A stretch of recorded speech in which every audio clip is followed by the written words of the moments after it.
I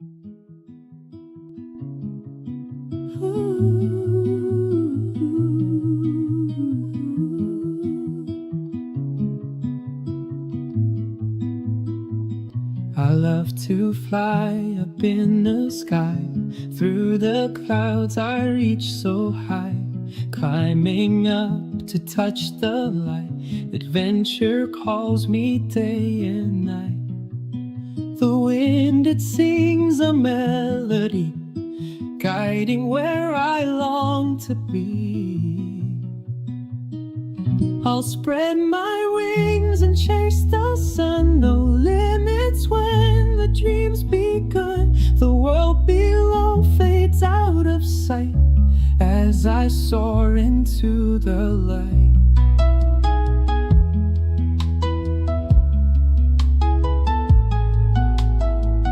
The stars above begin to shine, painting trails so bright and fine. Every turn brings something new, endless skies in brilliant blue. The wind, it sings a melody, guiding where I long to be. I'll spread my wings and chase the sun. No limits when the dream's begun. The world below fades out of sight as I soar into the light.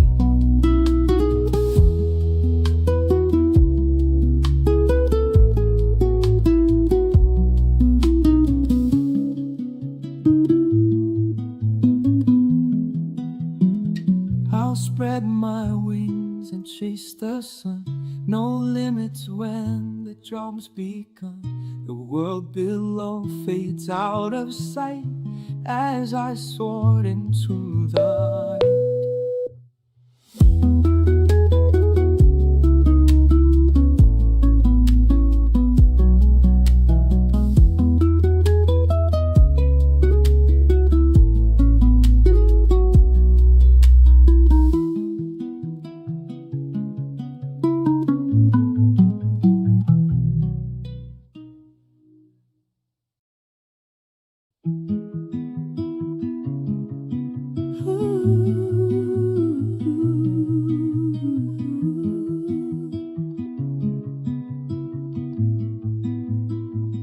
I love to fly up in the sky.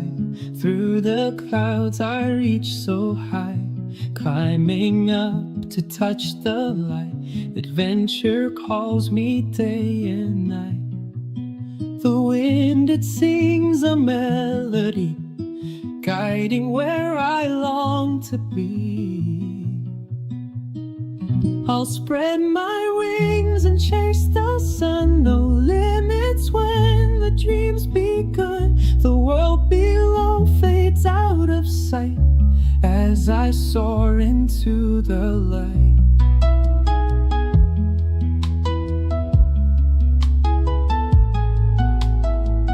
The stars above begin to shine, painting trails so bright and fine. Every turn brings something new, endless skies in brilliant blue. The wind, it sings a melody, guiding where I long to be. I'll spread my wings and chase the sun. No limits when the dream's begun. The world below fades out of sight as I soar into the light.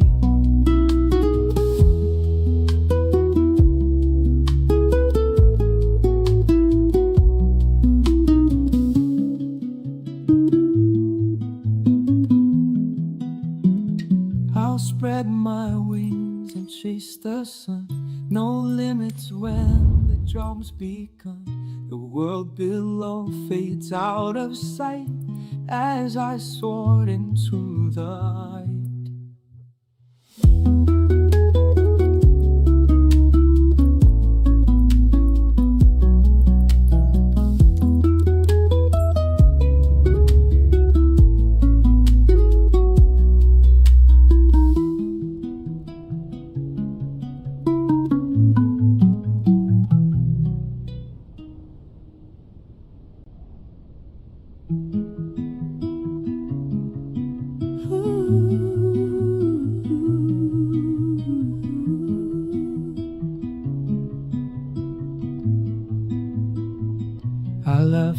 fly up in the sky.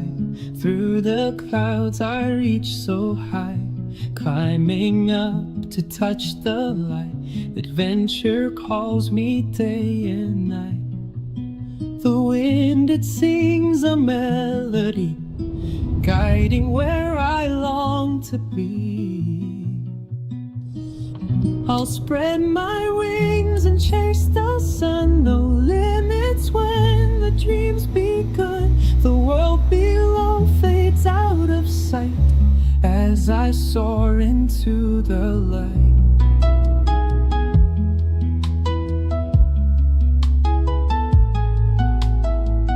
The stars above begin to shine, painting trails so bright and fine. Every turn brings something new, endless skies in brilliant blue.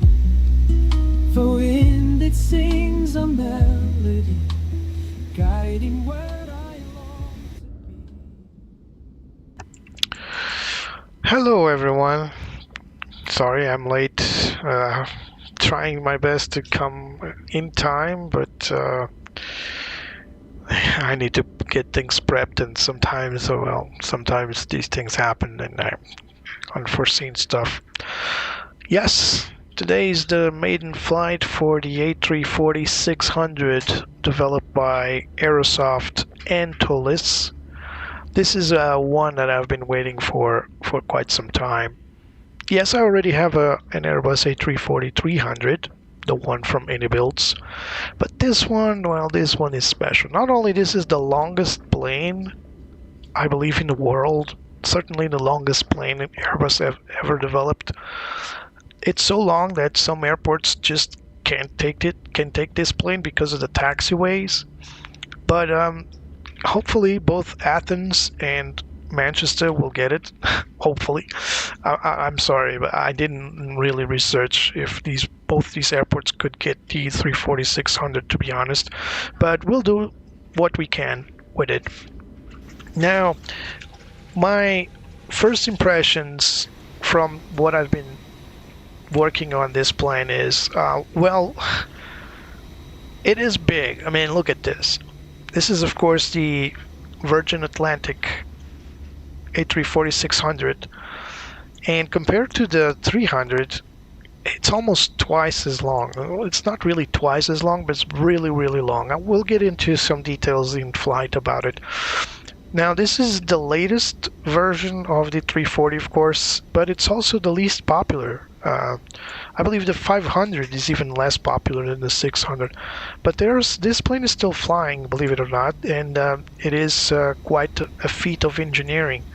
Now, like last flight, I'm not gonna spend a lot of time in the external inspection, but we can certainly take a walk around the plane and check out the amazing 3D art created by Aerosoft and Toliss. As you can see, the aircraft is huge, and right about now we can take a good look at one of the amazing features, unique features of this engine. It's actually part of my question. Hello Mirsha, welcome. When I asked what engine was that, well, you can see here that this isn't a perfect circle. The nacelle is straight, not by much, but it's straight enough so that this huge engine, the inboard engines, both engine 2 and 3, have enough ground clearance. If it was slightly curved, it will be centimeters longer, touching with, could touch the ground potentially. Another crazy thing about this plane is that this central landing gear portion of the main landing gear is a landing gear, fully operational landing gear with braking system, unlike the 340-300. And it's not just for weight distribution, also to help the aircraft brake. And yeah, most of these things are trivial for the mainstream, but it is amazing to see how such a feat of engineering can actually fly. And yeah, I've been looking forward to this for a long time. I guess four-engine aircraft have always been part of my imagination ever since I enjoyed simulators. And the Airbus A340-600, well, the 340 overall is one of my favorite aircraft of all time. It's in the top 10 for sure. And of course the Boeing 747 with its mighty 40 engines is also part of it. I guess the 600, the A340-600 is like the epitome of what the 340 could bring. The end of an era, really, because the 4 engines really represent an upgrade from the 300 engines, the CFM engines. These are the amazing Rolls-Royce. I forgot the serial for the Rolls-Royce engines. I'll get to it in a moment. But these Rolls-Royce engines were massive. They were everything that the 300 weren't. So they were powerful. The plane was fast. The plane could take a lot more weight overall. Could travel faster. Everything that we complained about the 300 was fixed with the 600 and the 500 to some extent. But unfortunately, it was too late. By this time, the 330, the 777, even the 767 and the 757 were really the kings of the sky in terms of long hauling. But again, this plane still flies in some airlines around the world. It still is a workhorse. It still inherits a lot of what the 340 really brought. And yeah, it's amazing. So let's not waste any further time. Let's go inside and let's investigate what this plane can bring. Alright, Misha, don't worry about it. You can watch later if you want. No worries. Alright, so first of all, let me see if my Trek IR is functional. There it is. So it is functional. Alright, first things first, let's take a good look at the cockpit. Now, a lot of people complain that Toliss, were not really good at, the detail stuff. I can't really say. I'd never tried their products in X-Plane, to be honest. I've always heard they were great in terms of system-wise, but the only complaints I've ever heard was about the 3D aspect of the simulation. I guess they got a lot of help from Aerosoft, and those guys are good at modeling. I mean, I'm not going to bring any older projects because it's uncalled for. There's no need to call in the previous A330 and all that. Let's not go into there. We all know the story about it. But concerning this plane, I tell you, I think the plane is really well modeled. Currently, I think that we have a bit too much floodlight. That's why it's bleeding all over the light, I mean, because it's a little too bright. Here we go. So yeah, typical Airbus cockpit, and there's nothing more to it than that. Alright, so let's start up with cockpit preparation, and we'll go through some of the aspects of this plane. Certainly go through the electronic flight pack. Wrong checklist. So cockpit pre-flight checklist. Parking brake is on.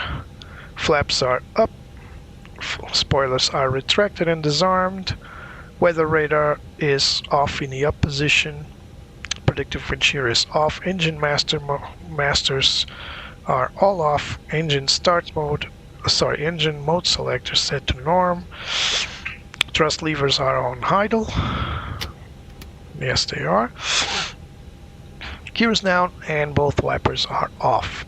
We also have an electronic checklist, by the way, which is this one. I mean, it coincides mostly with what I got in my own paper checklist, but as you can see, it has a lot more steps. I intend to use this in the future, but for today's demonstration, I'll use my paper one, which are slightly abbreviated, and we don't really need to go through in the entirety of these systems. And as you can see, there's some redundancies, so like manual landing or automatic landing, precision approach or visual approach, non-precision approach. I mean, these procedures are mandatory, but most of them are memory items. You don't really need to go through the checklist for them. Now, cockpit preparation. Battery 1 and 2 are on, as well as the APU bat, which is exceptional on the 340. External power is on, both connections are on. ACU brake pressure, let's take a good look at that.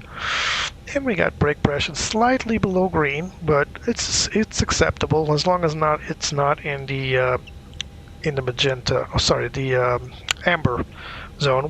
We'll be okay.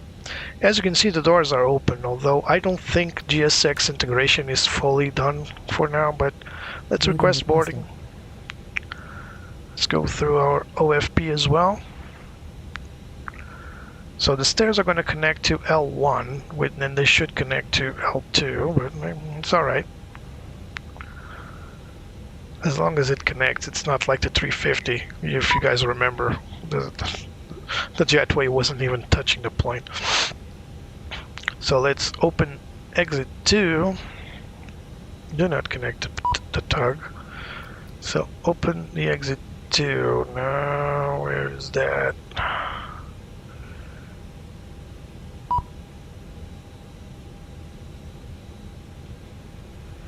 Oh, there it is. Open. Or open. Passengers boarding starting. Yeah, I think we got it now. Yeah, this one's still open, so I guess we need to close this one. And let's leave it at that. Yeah. So now it's cool. All right. Cockpit light says required instrument. Display brightness says required APU fire tests. Now APU is situated here. Light up, squib. The button is lit. Master warning and ECAM status. I think this master warning is a little blurred, the text I mean. Alright, done, performed. Cruise supply is set to on. And ground control to on. ADIRs 1, 2, and 3. So ADIR 1, 2, and 3. Waiting for these fault lights to turn off. Alright, done. Exterior lights set to wing and nav set to 1. Done. Seatbelt signs, no smoking signs. And emergency lights set to arm, and on shader lights, let's not, well, we can test this because the first time I'm looking at this plane. So where is it? It's right here. On shader testing lights, everything lights up. Oh, this is I don't remember seeing this on the other 340. I'll have to take a look at that. So we even got the ELT. Nice cockpit voice recorder there. Everything lights up. So, is the door open? Hello? Door doesn't open? Alright, let's leave it at that. Maybe we need to unlock it. No? There we go. Now it's gonna open. There it is. Nice simulation, by the way. So let's leave the door open. Annunciator lights, probe window heat set to auto. We can turn off the test lights now. So window heat set to auto. APU not required. AC temperatures as required. ECAM page set to elect. Let's test the batteries. So let's go for DC. So we got battery 1, battery 2, and APU bat. Let's turn off battery 1. We got the symbology. We also have the off indicator. Turn it back on, and spec coming back up. And the amps will reduce to level up. Set same for battery 2. Battery off. And battery off. Let's turn it back on. You can actually hear the circuit, not the circuit breaker, but the buzzes triggering. It's cool. APU bat set to off and back on. Back on. And as you can see, the amps will start reducing to 0 as the load reduces as well. So, battery tests have been performed. Fuel pumps are all off. Actually, they're not. They should.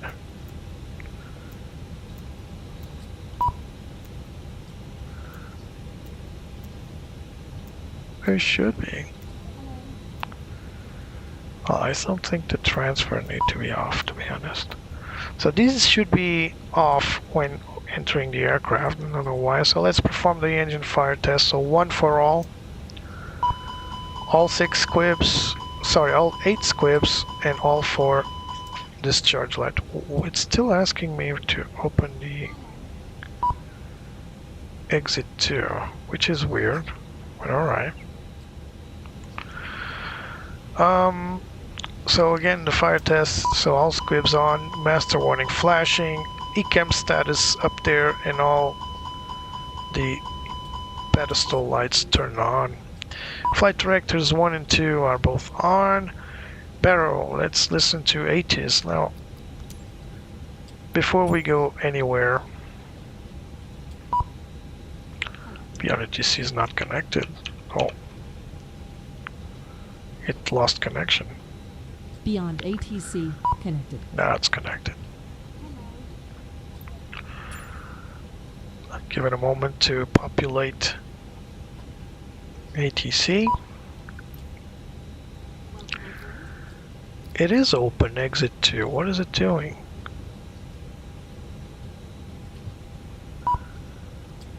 Open, exit 2.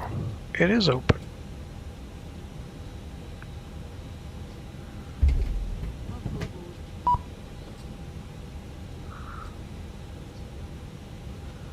It is open, buddy.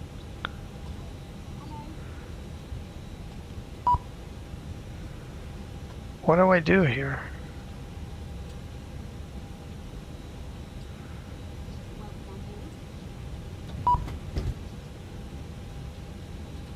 Oh, what's this? Employee card. Yeah, the doors are open, man. I don't know what to do here. It's continuously saying the doors aren't open. It's asking me to open the door. Exit 2. I don't know. Let's open them all, right?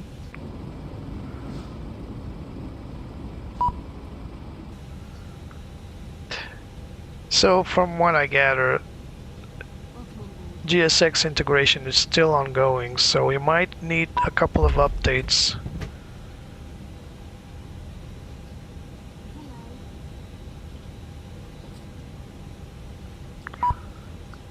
Waiting for your action. Open exit 2. But is it loading passengers? We can see passengers crossing the aisle here. Right? Yep, they're going in. 160 out of 440, so it is loading. It's just awfully slow apparently. Alright, so fuel pumps, we've performed the engine fire test, so let's go to our 80s. 03 right, departing runway 03 left, transition level 090. Temporary flight restrictions are in effect for Alexis and Isos. Advice on initial contact, you have information Alpha. We got Alpha. Alexis and Isos airport information Alpha 2253 Zulu, wind calm, visibility 10 miles on north, fuel clouds at 2,500, temperature 05.03, crew and H1024, landing runway 03 right, departing runway 03 left, transition level 090. Temporary flight restrictions are in effect for Alexis and Isos. Advice on initial contact, you have information Alpha. So we got temporary flight restrictions. I don't know what that Alexis means specifically, but we'll get to it. So we got our, let's request initiation, or maybe we need to go to the ITSU first. AOC, flight initiation, there it is. A little different from other aircraft. No answer to requests.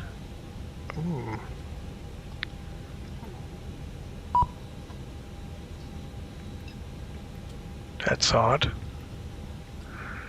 Did it load through the request? Still no answer. The plot thickens. So we know the flight plan is loaded because I just loaded here. So we're gonna set payload and fuel, and that's it.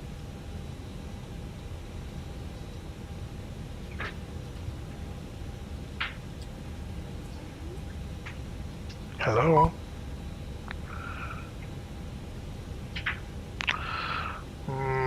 This is not good. This is not good because I just had it. Yeah, no answer. So I just loaded a flight plan from SimBrief. Give me a moment while I check my SimBrief ID. Just a moment, don't go anywhere. We're still loading passengers, so no issue for now. Yeah, SimBrief ID is correct. I wonder what the heck is going on here.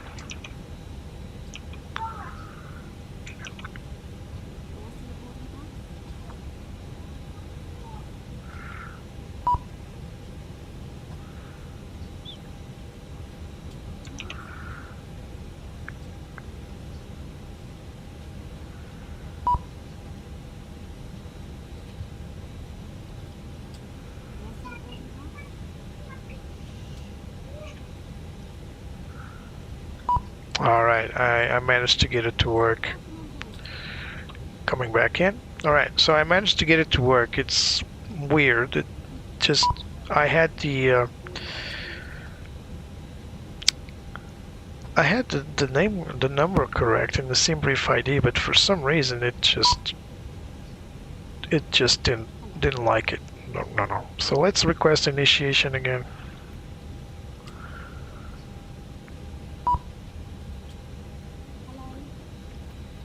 Active flight plan uplinked. Nice. So we got a cost index of 900. There it is. We got passenger number 440, and we're going to fly from Athens to Manchester, alternate route to Heathrow. And let's request winds aloft. There it is. Nice, very quick. Alright, so we are good to go on this part. I'm just checking my checklists. Alright, so we got QNH 1024 and set and cross-checked. We have FCU set up, not required for now, we'll do that afterwards. MCDU set up, this is what we're doing right now. Alright, so I've been talking to Toliss and Aerosoft, so a lot of things are still work in progress. Remember, this plane is still early access at this point while I'm doing this with you guys, meaning that the plane will be released tomorrow, but there will be an update until then. So a lot of things that you may see here are maybe not functioning correctly, but they will definitely be fixed in the near future. Maybe not just yet tomorrow, but certainly in the near future. Now, we got Navigraph integration. It isn't perfect. I would prefer this little window here to be a bit bigger, because this menu is permanent on the EFB, but you do get the charts. So like the SID for our airport, we need to insert the airport, which is a real, I don't know why they think this is manual.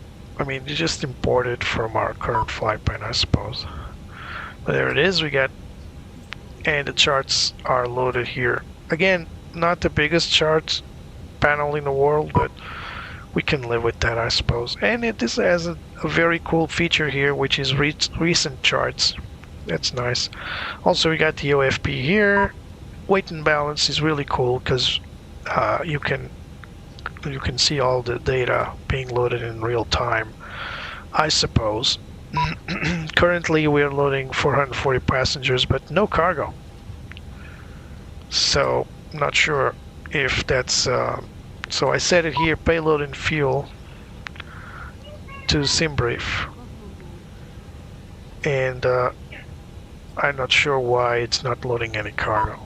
So we might need to load this sim brief data here in the real quick for the cargo. View. Oh my, oh. I wonder if I need to load it again. So, this is the problem now, is that we don't have, we cannot know what's forward and aft cargo. But although, look at that, it really is real zero cargo. That's odd. That's loaded by SimBrief. For some reason, this SimBrief doesn't load any cargo for some reason. This is the official profile for the A340-600, so not sure. Anyway, let's apply these load values.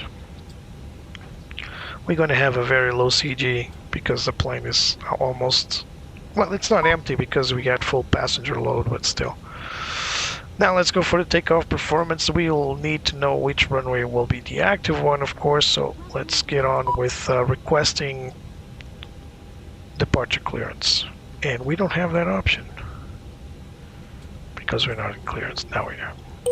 Virgin 346 Heavy, on our way to Manchester. Virgin 346 Heavy, when I close delivery, expect runway 03 left, Corinthos 1 Delta departure, initial climb to 6,000 feet, squawk 5662. Corinthos 1 Delta departure, squawk 5662, Virgin 346 Heavy. Virgin 346 Heavy, delivery correct, contact around 121.755 when ready for pushback or engine start. We'll contact ground 121.755 when ready for pushback or engine start. Virgin 346 Heavy. Have a good evening. Thanks. Let's set our squawk here. Oops. Oh, what am I doing? I can use my feature here. So it's going to be our squawk 5662. 5662, done. Alright, so we have a problem here because no, we don't have any problem. Sorry. I was going to say we had a problem because we didn't know which transition, but no, don't worry about that. So runway 03 left, let's... Oh, the wind's not coming in. There is no wind? I was certain I heard some wind. Let's get our trusted METAR here.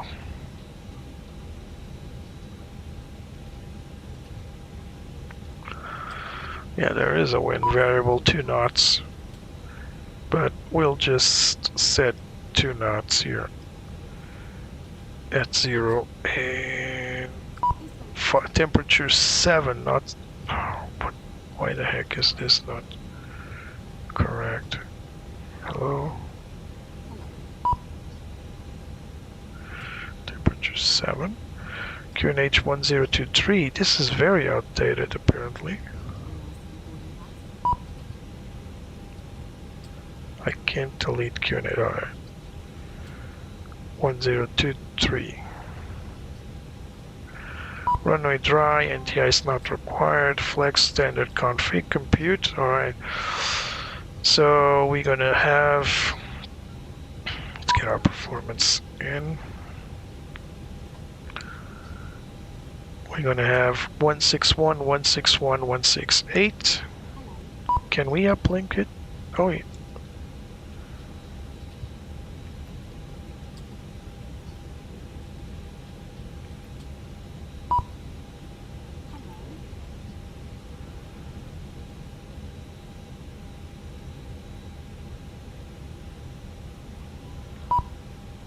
This is definitely not what I'm used to. Takeoff. Receive takeoff data. Alright. What? That's not what I just computed here, buddy. That's definitely not what I computed here. So there's definitely something fishy about this. I'm just gonna set manually because I don't think that's working correctly just now. So 161, 161, and V2 is go 168. I'm sorry for the constant beeping from GSX. There's nothing I can do about that until we get out of here. So I'm gonna set flaps 1, not 2, up to 6.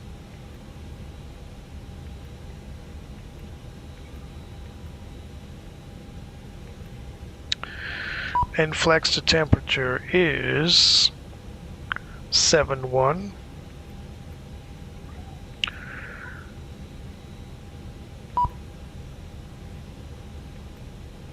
What format error? Flex the temperature. Oh, it's got to be Celsius. 71C. No. C71. All aircraft be advised, information Bravo now No. QNH 1023. So no flex to temperature, 71.0? What the heck?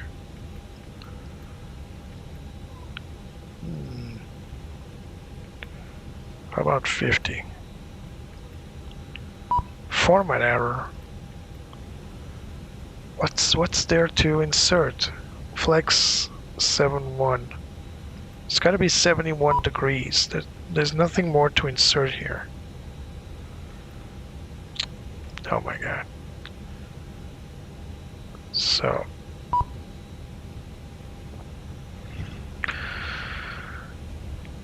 I don't know what to do here, so not a lot of stuff working as I expected, but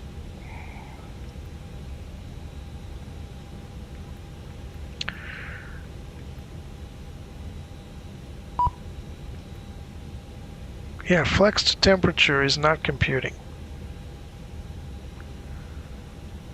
And it's way below my computed. So 161, I'm just going to do this. 161, 161, and 168. That's what the performance here is telling me to do. I don't know. So yeah. So runway 3. So I don't know what to do here. It appears to be okay. Oh, the air conditioning should be on. Yeah, 162. It needs one more knot.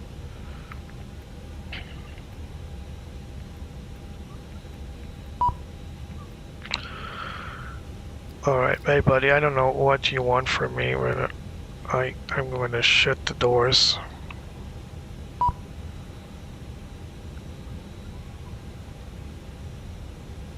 So I'm going to close all doors.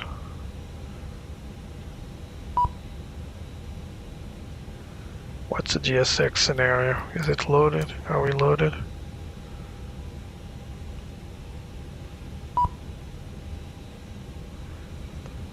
Right.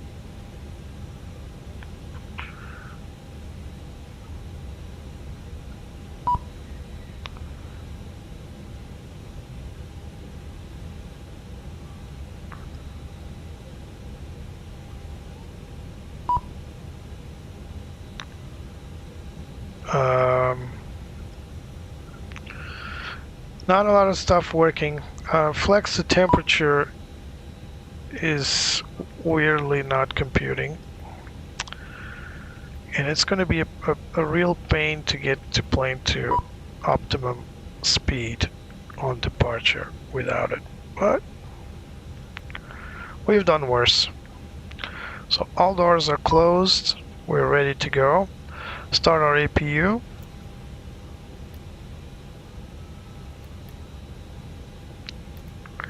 3-second rule. So if his nav aids set to VOR, set constraint arc 10, constraint arc 10, VORs. Oh, it was all set on ADF for some reason. Done. And squawk has been set.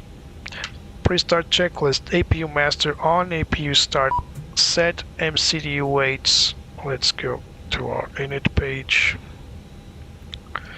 Weights are in. Extra time is negative. Oh, display needs a lot of work, I think. V1 set to 162, VR set to 162, and VR set to 168. Waiting for APU availability, APU bleed on. Seatbelt sights are on and air conditioning as required. We can now remove the external power. Alright, let's call it in to request our pushback. Actually, GSX is clearly not cooperating.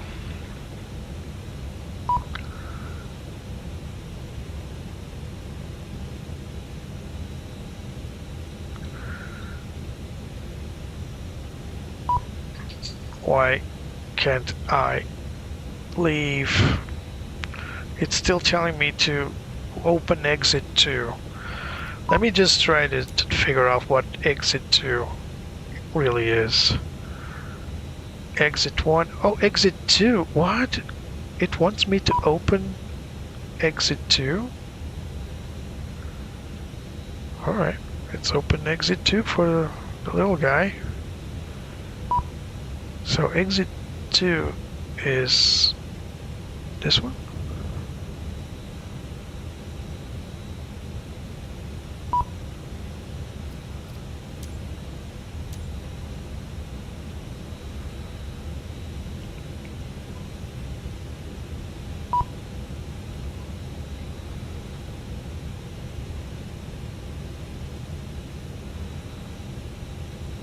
Oh, exit. What? Exit. I don't understand this.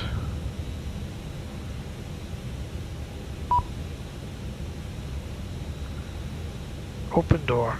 Shut up. Alright, those doors. It's still calling. 928 Beat Alpha 1 request pushback and engine start. Indian 928 to the Airbus ground, pushback approved, face southwest. Pushback approved. Face southwest. Oh, you guys are not seeing the GSX menu, sorry. Yeah, I'm gonna have to release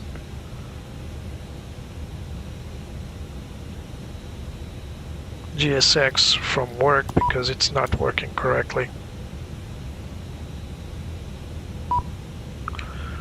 Alright. We got the plane loaded, that's what it matters. So I'm just going to request push and start. Still loading, alright. Prepare for push and departure.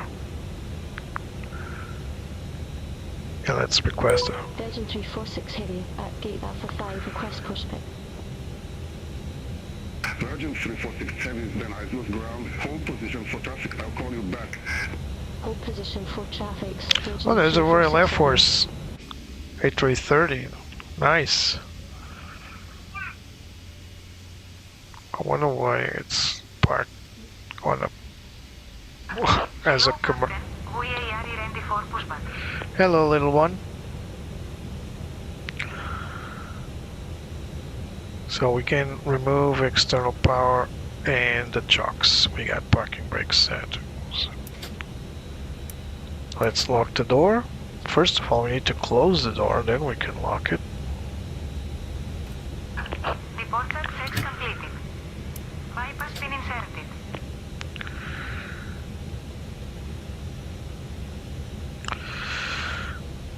Windows and doors are closed. Cockpit door is closed, so both windows are closed, both sides. Fuel pump set to on. Locking gear.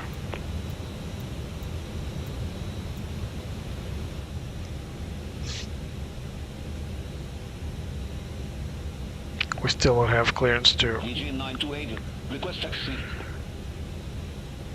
EG 928, runway 03 left, taxi via Echo Pop at Hotel Alpha 7 Alpha. Alright, we'll taxi to runway 03 left via Echo Pop, Hotel Alpha 7 Alpha, EG 928. Alright, we're good to go. But we're just waiting for the clearance to push and start.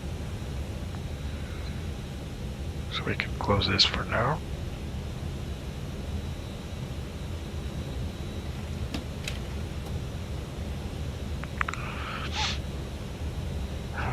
So apparently there are planes transiting behind us. There they are.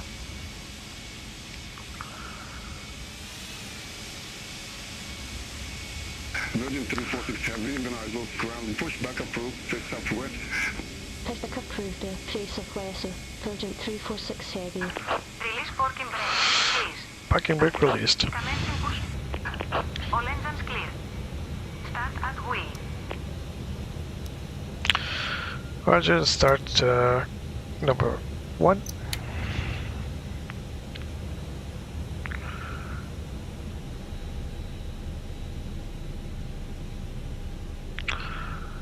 So let's get our taxi cam here.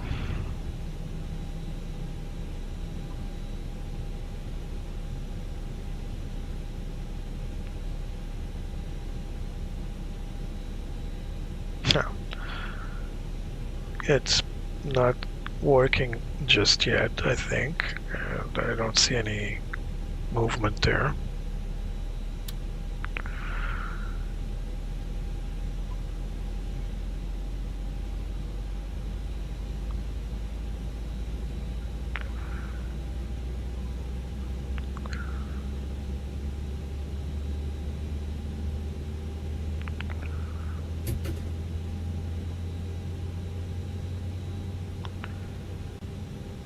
Engine number 1 starting up, available, start number 4.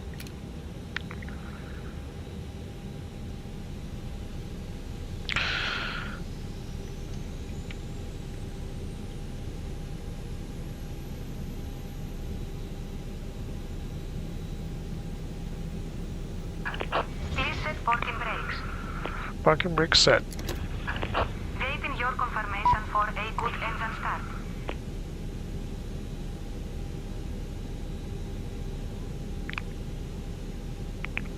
Well, we didn't launch the clock, stand by. Oops. There it is.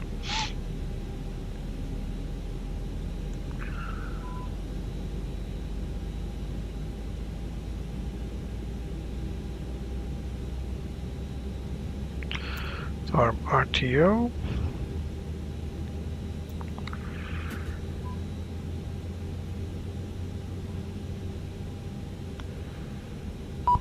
Number 4 started. Start number 2. And we can call GSX. Well, not yet, apparently. It got smart.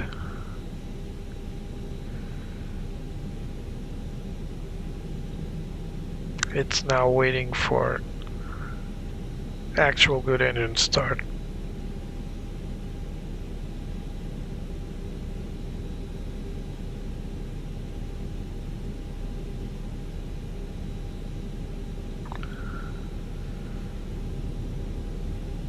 So I'm a bit disappointed because I really thought these taxi cams would work, but they're just eye candy. They do simulate coming online, but there's no actual depiction, which is a shame.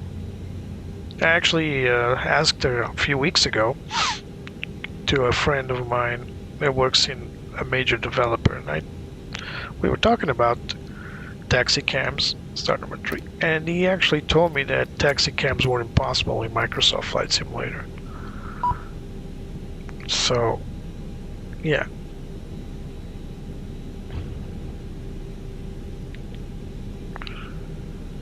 So when I saw this simulator, I thought, wow, this is going to be cool, because I'm going to tell my friend, look at that, they managed to get it working. But no, it's not working. Number 3 coming up.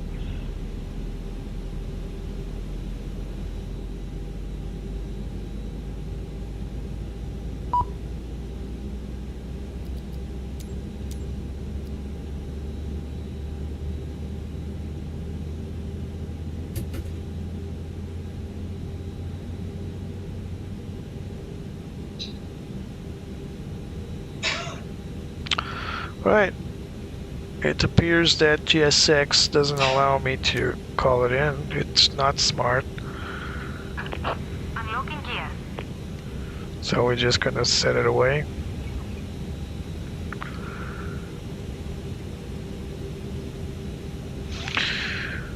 Alright, after start checklist, engine mode selector back to normal.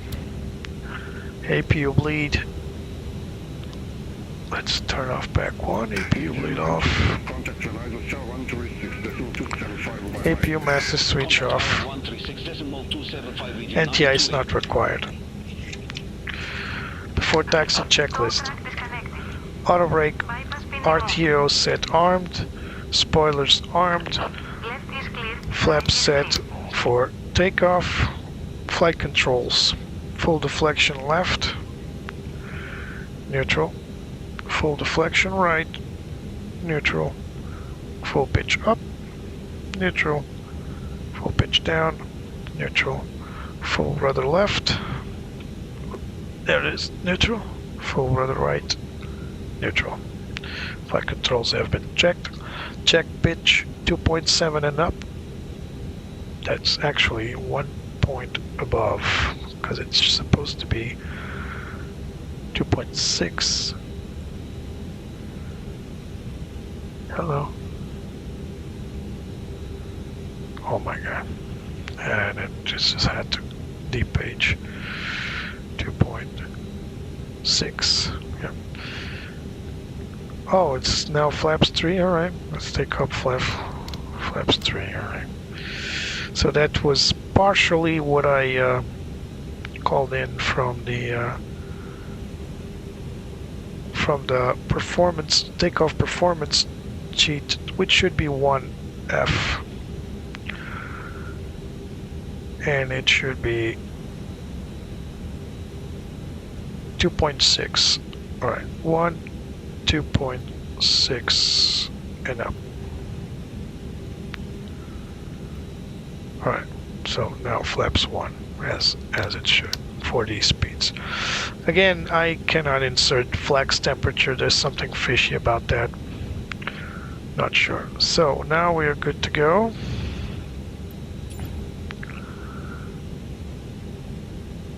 We are on ground.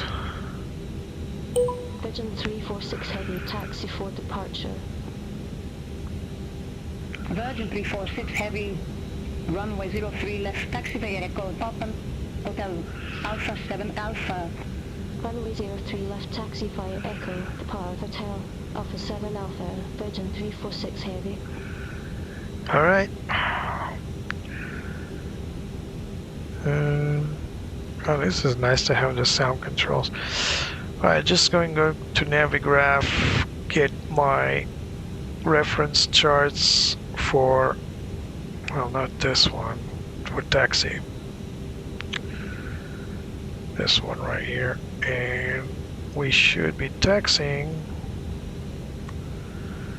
So via Echo, we are right here, so we need to go through Echo. So we are on this apron. For some reason it's telling us, oh, Echo right here, Echo, then Papa, whoa. Oh, it's because it's 03. Alright, so we need to go fourth, then turn right, and then turn via hotel, then Alpha 7, and then Alpha all the way down. Alright, looks good. Let's go. Parking brake off.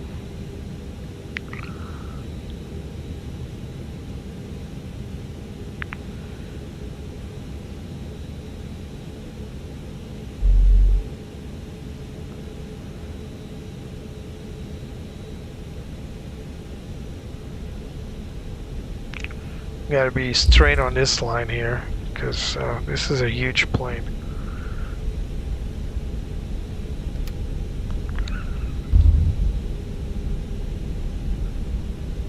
I'm already seeing a problem with chase plane. Apparently this camera here is shaking way too much. So I'm gonna set it to fixed camera.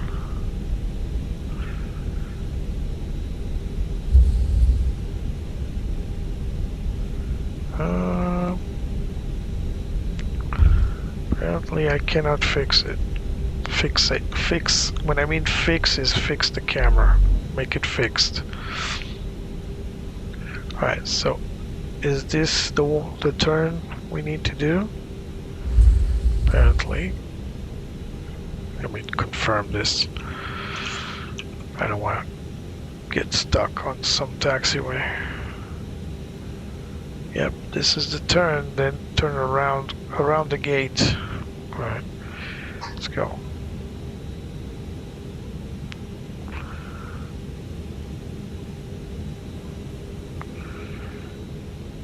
So, ground handling would be a lot better if we could get this thing to work. It does look like it's working, but as you can see, there's no actual... I mean, you can see the wheel turn, but there's nothing on the ground. It's not simulating ground, so might as well just use chase plane.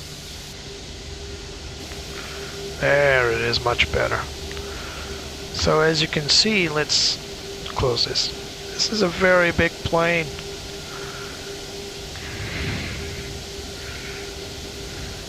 And there's the slight danger I might hit any of those parked planes over there.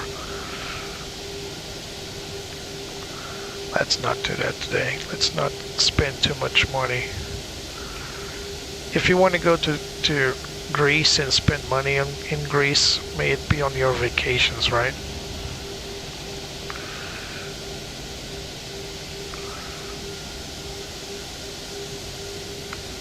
So this is a cool camera.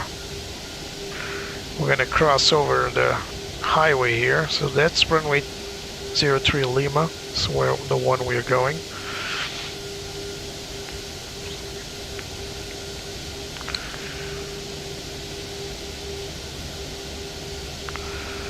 So should you buy this plane? That's a question I often get when analyzing these new releases.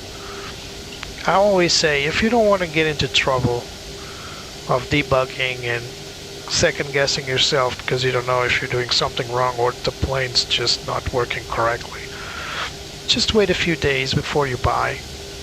Let Aerosoft and Toliss solve the major issues the plane may have. If you're willing to take a chance and actually help the developers, then by all means, get right on it. I'm not sure about the price. I wasn't advised on the price yet, but I was told it should be somewhere around the regular market price. Not entirely sure what that means. I'm sure you'll know by tomorrow. That's when the plane's going to be released. You'll probably not have to spend that much. Remember, this is just one variant, just a 340-600. So don't expect like a pack. So I would say the price, this is my opinion and only my opinion, note that. I would say if this plane is more than 50 euros, that's a bit too much. Maybe it's more. I mean, 55 euros, okay. 60? Yeah, maybe. But not more than 60, come on. But, you know, when companies like AnyBuilds can charge for such a big amount of money, or FS Labs, they set a standard for everybody else. So why would I sell a plane for 60 euros if FS Labs or AnyBuilds sell them for 75, 80 or 90 euros? Noticing here we don't have flight following on the charts. That's too bad. But we do have the flight following here, I suppose. Yeah, there it is. We're going awfully fast. Going for runway 03 Lima threshold. Someone asked me on the 340, what's this? This is the alternate gear extension in case there's a malfunction in the hydraulic system. This is mandatory for all heavyweight aircraft that do over the Atlantic flights. And well, most planes nowadays have this, but on the 320 this is not situated here. That's why people were asking about it. Airbus moved it to elsewhere. I believe it's right underneath the pedestal. There's something wrong with my POV. Much better now. Alright, we're coming up on runway 03 Lima. I believe that's the threshold here. Let's slow down. We're 25 knots. Virgin 346 heavy. Contact an ISO tower 136.275 for bye-bye. Order 2 tower 136.275 on Virgin 346 heavy. Alright, let's go for the clearance for takeoff. First of all, let's line the plane up with the runway holding point. That's the visual holding point right here.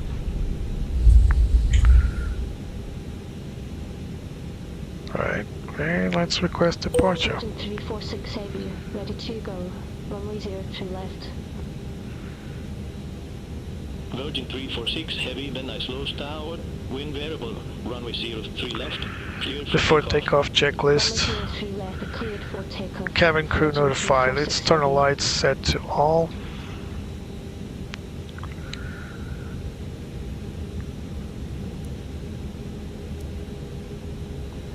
Packs as required. Weather radar on, predictive wind shear on, TCAS set, TARA, nose wheel lights set for takeoff. Let's see what this baby can do. Confirm runway 03 Lima.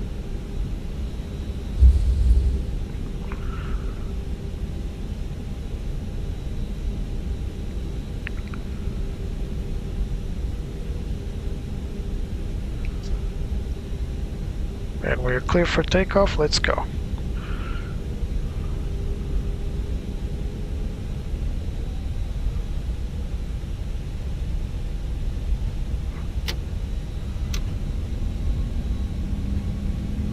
Yeah, we don't have.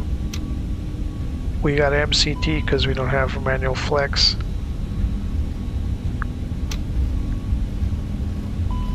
Yeah, I know, but we don't have SRS runway. I know we don't have flex. Sorry about that. Well, it's set on the correct lever position, but flex just isn't. Rotate. Come on, big boy. Positive rate, gear up. Oh, not this again. Gear up. Oh, speed brake warning, why?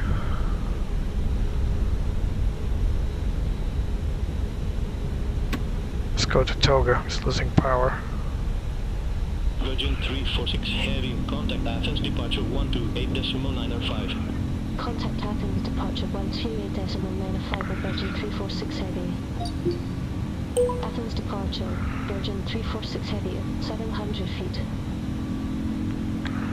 Virgin 346 Heavy, Athens departure. Thrust set climb. Climb to flight level 190. Climb to flight level 190, Virgin 346 Heavy. 190.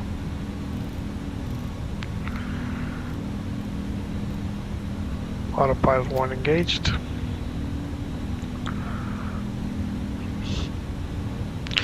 Because we didn't have a thrust set to flex, the plane was warning me that the condition could not go to MCT, and it was right. I should have taken off with Toga. But again, I was unable to insert flex for some reason. Speed check, flaps up. But then it was indicating me that the spoilers were deployed. That's because it assumed that I was decelerating for some reason. So let's set this to WT and Cal. That was really odd. So there's something fishy about flexed temperature. 1023 sets and cross-checked.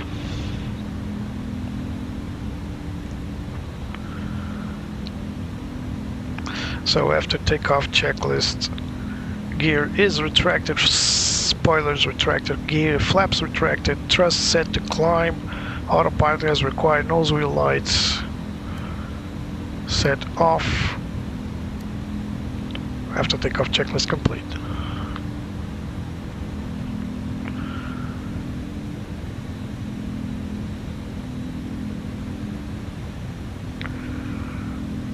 So guys, we're leaving Athens, Greece.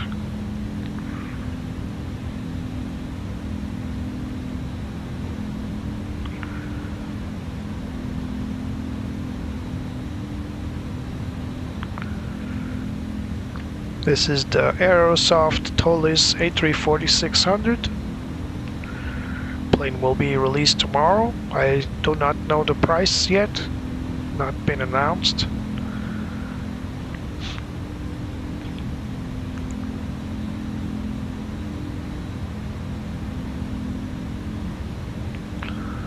So far so good. I mean, lots of little items not really working on par.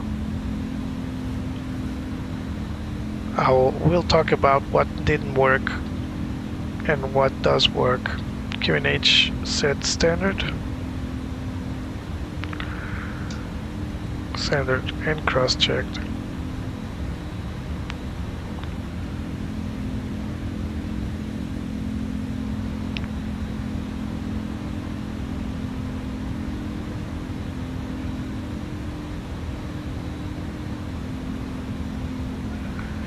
So climb checklist, barrel reference set standard.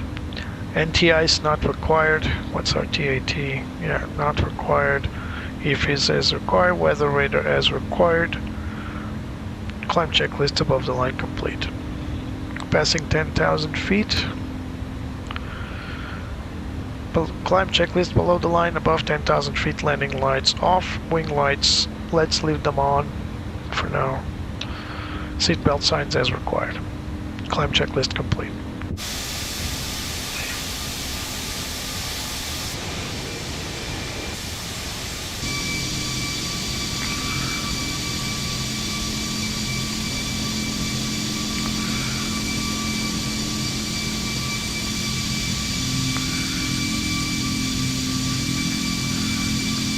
See the engine is vibrating, that's really cool.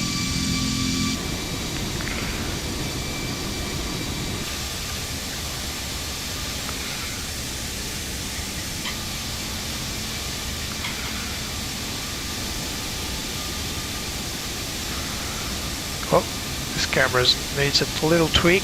It's inside the plane, shouldn't be. This is the famous camera. I'm going to switch off my track IR so I don't have every single movement of my head depicted. Alright, so this is going to be a smooth flight. We are going to get there in about 4 hours and 40 minutes, but I am going to compress time. And this plane has a feature that we've only seen really... Oh, flight following is messed up. Flight following is not correct. Unless I'm doing... No! Flight following is not following. Yet another bug. Let's try to refresh to see if it helps. Nope. So flight following is borked. A lot of little things are borked. But like I said, you know, this for me is a big no-no. So the thrust flex is not being computed by the FMC. It doesn't allow entry. We'll see about landing performance. So let's take a little tour here around the airplane systems. Maybe it's working, it's just not lined up with the yellow line. Because we are flying towards core, but here the plane is offset. It does look like it's moving. It's just offset. So maybe if we zoom out, it doesn't look that bad. So what's not working so far? So beyond ATC, CPDLC and data link is not working. It currently only supports Hoppy, but they are working on that. GSX, as you saw, is also not working as... Let's go 380. GSX is also not working correctly, and that's unfortunate because probably the most used add-on out there currently. And when an airliner is released without full support for it, it's just heartbreaking. But I believe that GSX themselves are a little bit to be blamed because they take a lot of time to update their own programs. So we'll see. Probably needs to be both sides updating. What else? So beyond ATC, CPDLC and data link not working. It only works with Hoppy currently. GSX not fully integrated. Slight issues. GSX also did not really correctly identify the airplane's doors. I opened, so you can open here the customize airplane menu option. It showed that exit 2, it kept asking me to open exit 2, open exit 2. Exit 2 is on the right side, so it doesn't make sense. So there's something wrong with the GSX profile here, something that's easily fixed with the new profile. Also on SimBrief there was absolutely zero cargo loaded on the plane. That should happen. It's my bad because I didn't confirm it, but still I really wish it added fuel, cargo and passengers, because that's how you plan flights. And yeah, we don't have flight following on the charts. We do have flight following here, but it doesn't work correctly. As you saw, the little chevron is offset. It is following the plane's movement, it's just very offset. Now let's go through the EFB. So Navigraph, we saw it's not really working correctly. The plane's offset, and these charts don't offer little aircraft birdie. SimBrief, yeah, nice integration. We can set the payload and fuel directly out of the OFP, or we can set it manually here. if you set automatically, the passenger and freight will appear here. Unfortunately, this plane had 0. Yeah, of course the fuel will be loaded as well. Takeoff performance, like I said, this takeoff performance does not coincide with the data link performance, and the flex to temperature does not compute. So whatever it says here, if you try to insert 71, I tried C71, 71C for degrees centigrades. I tried 71.0, all the stuff that I could think of, nothing worked. I sincerely hope this will not be an issue with on the destination. I find it odd that you don't have like an import current weather feature here. I do understand that these need to be inserted by hand in real life. It's a minimal thing, but maybe a little button here, import from weather or WX. We can have the METAR here for EGCC, so we can insert the data directly.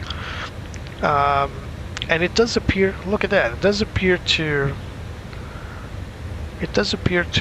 load the data here.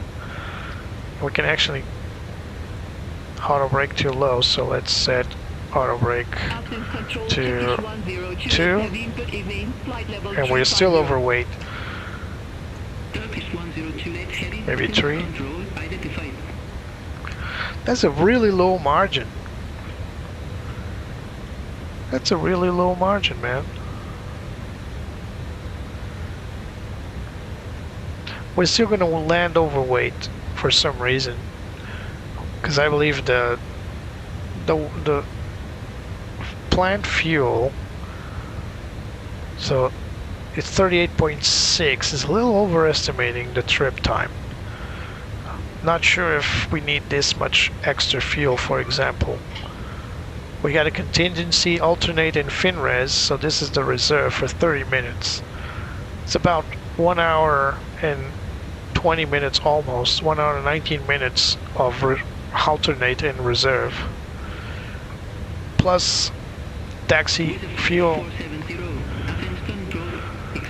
And it's still telling me it's going to land overweight. And we got no cargo, remember that.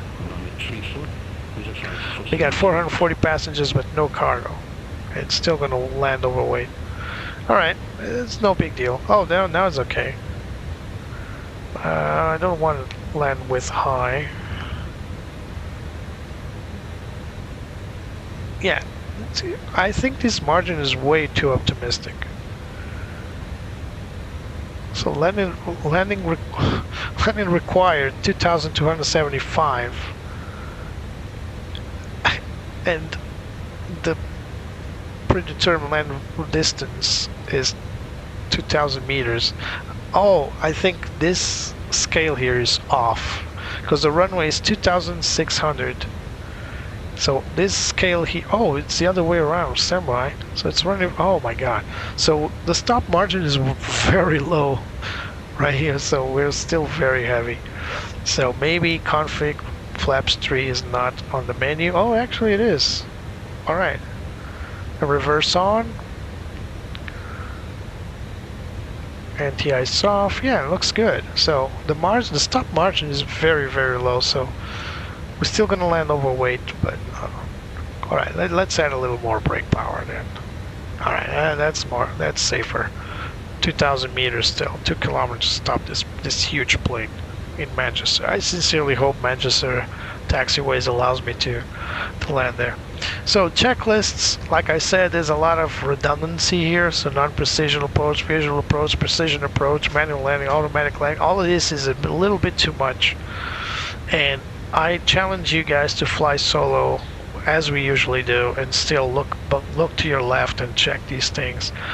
It's a bit overwhelming to have so many checklists. I always do recommend, print your own paper checklists for the airplane type you want to fly, and have it on your face all the time. credits. So this plane was built with funding from the Federal Ministry of Research, Technology and Space of the German government. That's really cool. So these are the startup situations. Currently, you have all these airports where you can just place your plane there and have a situation load on demand. So this is I think it's one of the best features I've ever seen in terms of cockpit situations, load and save. I sincerely hope that these are better used in the future. What I mean is that you can share these online and have like crazy situations. For example, this one right here has an engine fail on V1. That's awesome. You can actually get on that plane and go fly that situation right on the money. We might even do that one day. We'll see. So this is the simulator control, so a lot of stuff that you can actually sync parasetting. I want this because I wanted to sync between captain and co-pilot. It makes my life easier. So freeze aircraft motion and fuel, active pause, more or less, auto pause, sim rate increase or decrease. This is actually pretty handy, as you may realize. Wind flex strength, flex some gear bombs, screen background glow. So this is all cool. So the screen background glow is this little glow here.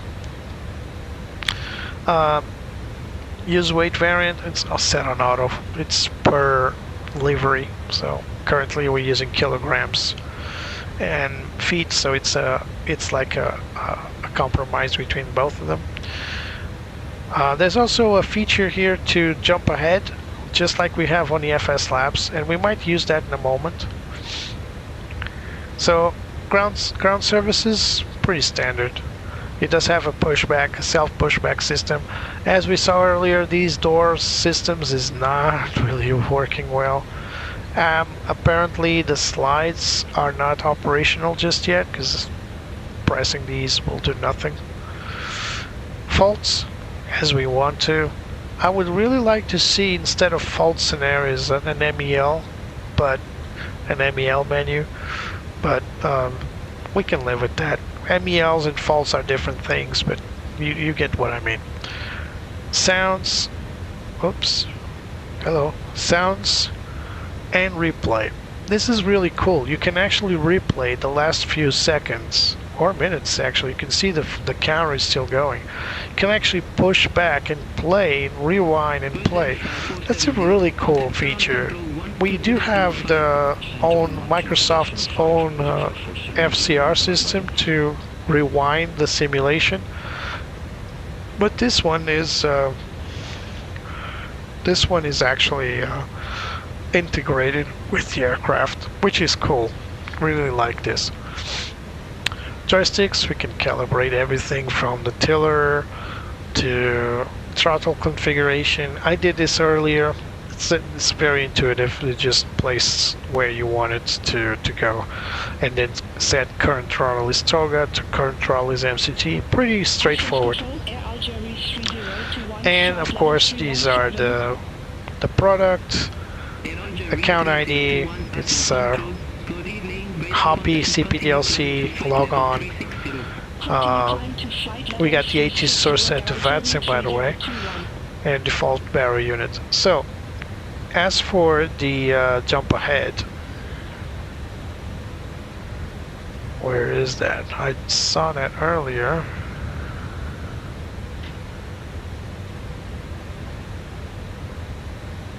There it is.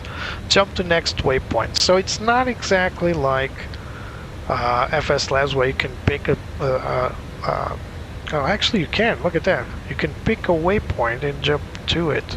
Nice. I'm gonna do this in a moment. We can actually select FMS point. If we press here, let's say ROTC, and then skip to selected FMS point. So it's pretty much like FS Labs, only I'm pretty sure this thing might bork your flight, so always use this with little care. Just beware, it might bork your simulator. Alright, so I'm gonna take a little break here, nothing too fancy, so just hang in there. We'll continue to fly in cruise mode. I'm gonna set it to Navigraph. We can see the IFRI charts. So you can see the plane now is pretty much lined up with the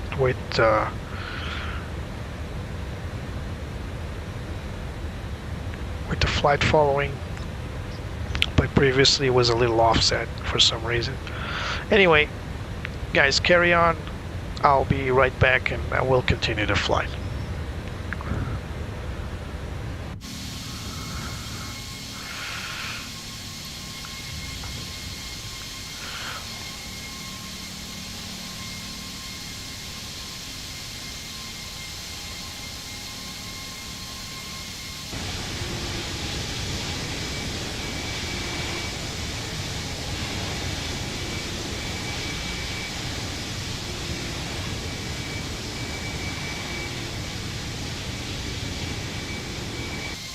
Athens control, Turkish for Juliet Delta Heavy, flight level 163.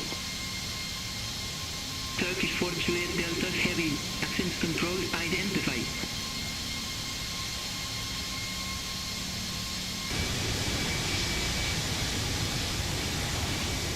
Turkish for Juliet Delta Heavy, contact green altimeter 129.775. Center on 129.775, Turkish for Juliet Delta Heavy.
Turkish 6056 Heavy, descending VI Take 1 Charlie, flight level 2900. Turkish 6056 Heavy, Athens control, radar contact.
Alright, that was a very quick tour over the cabin.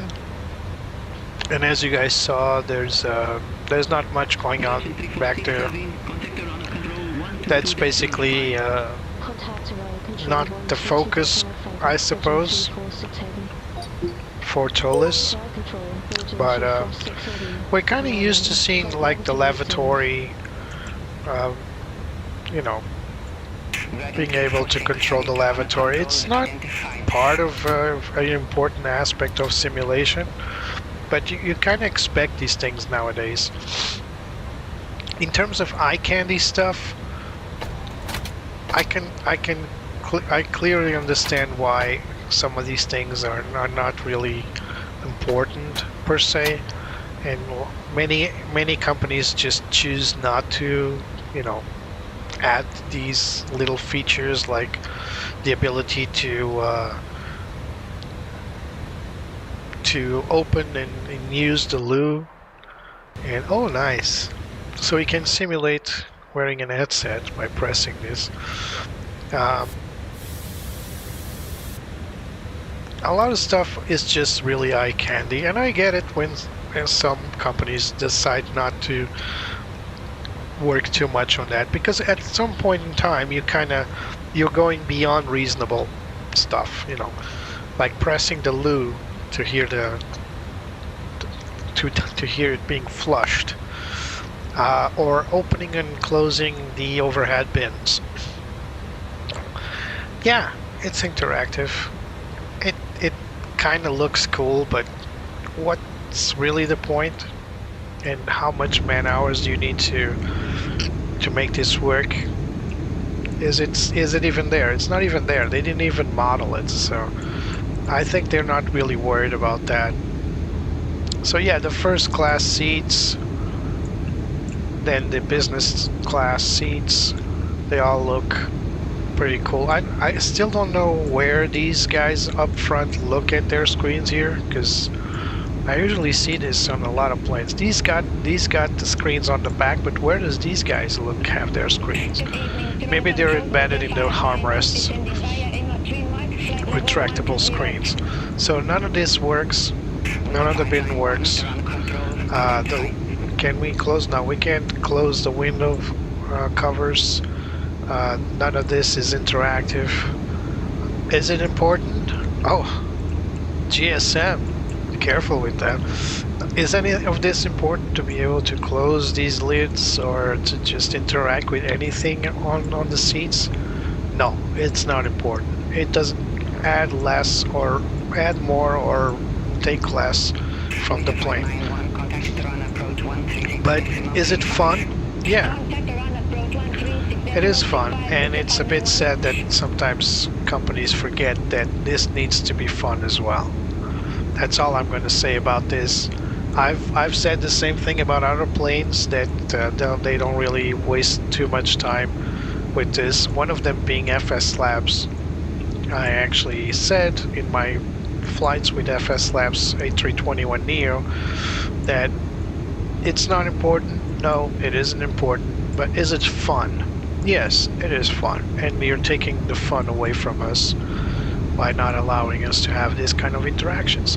So these screens, I still think that there should be screens up front here for the front seaters, because I think this is an overlooked item. It's not the only plane I've seen that they don't really add that, but anyway, it is what it is.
So just temporarily just set it to daytime so you guys can have a better look at the airplane.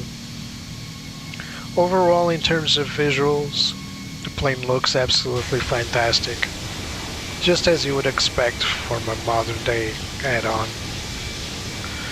The A340 is a well-known aircraft. The 340-600 is a stretched version with engine upgrades, and visually the plane looks stunning. There's no really other way to say it. In terms of sounds, I really enjoy this these sounds coming from these Rolls-Royce engines.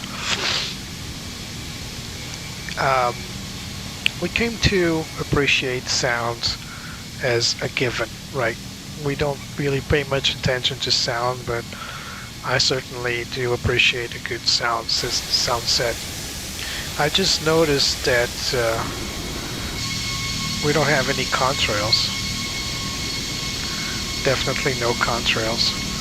Sometimes I see a puff of contrail smoke coming out, but or vapor, whatever you want to call it, but yeah, it's definitely not producing contrails as it should.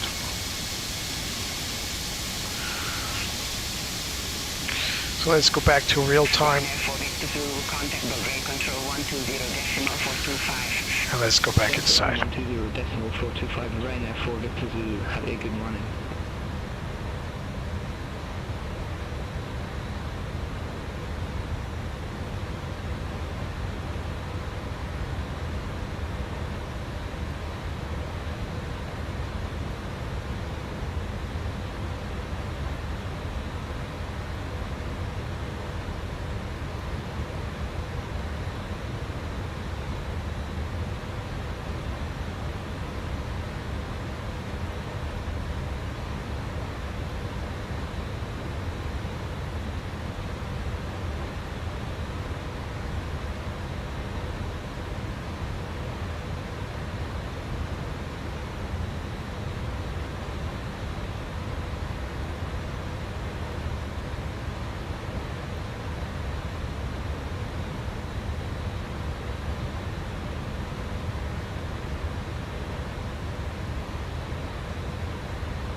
Virgin 346, heavy in contact with grade control 120.425. Center on 120.425 with Virgin 346 heavy. Upgrade control, Virgin 346 heavy, good evening, flight level 380. Virgin 346 heavy, Belgrade control, radar contact.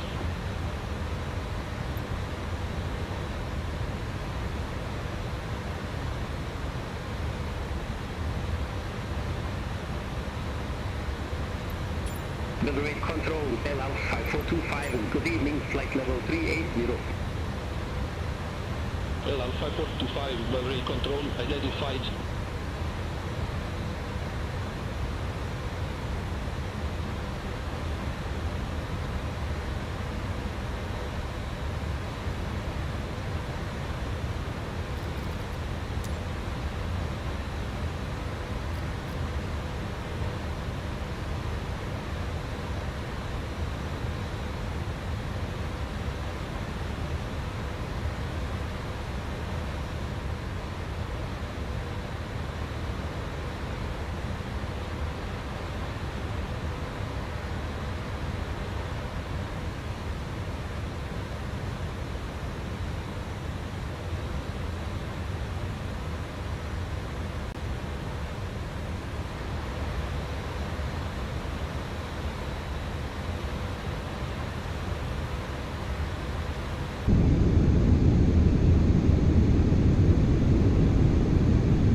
3 miles, Cisco 1 Lima, runway 16, report ready for descent. Cisco 1 Lima, runway 16, ready for descent, SRB 63 miles. Yes, RB63 miles, descent to flight level 110. Descent to flight level 110, SRB 63 miles.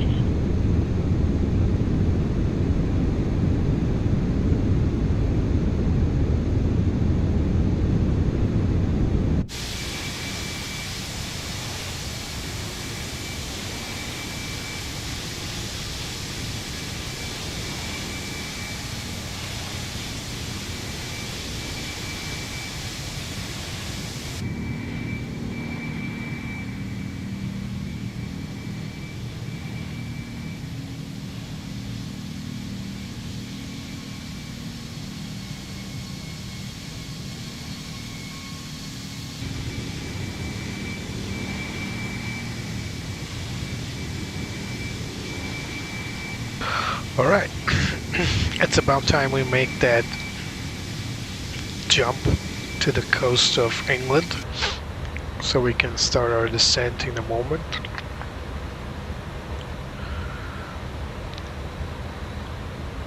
The idea is not really to make the full flight.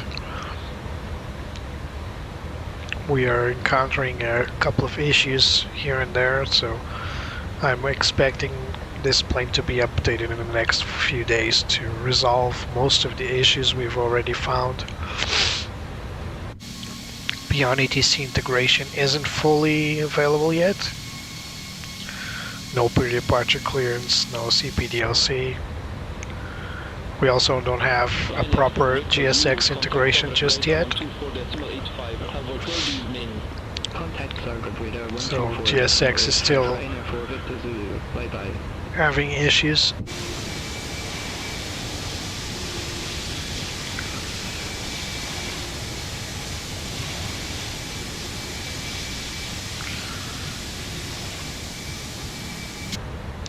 So let's do that. Let's make the jump to a farther waypoint. So we're currently off the coast of Croatia, and I think we're going to make our jump to Sovat.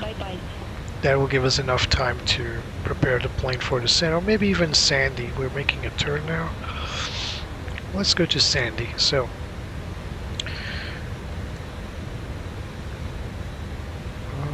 where was that? Around 337, contact over radar 122.575. Contact over radar Where was that? 575, allow 337. It's not in fault scenarios. Ah, there it is. So we are going to make our jump to Sandy. And let's see how the plane behaves when you make this kind of jump.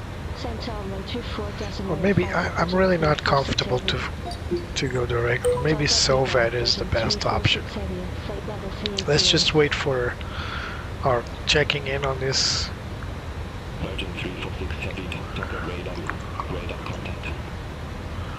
Alright, there we go. Skip. 3, 2, 1. Skipped.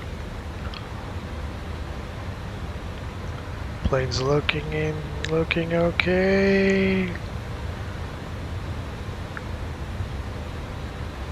And a little descent.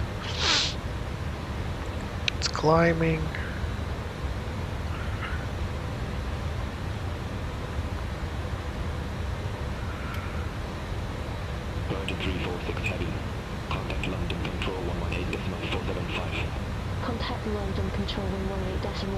So that's UK right there. That's London.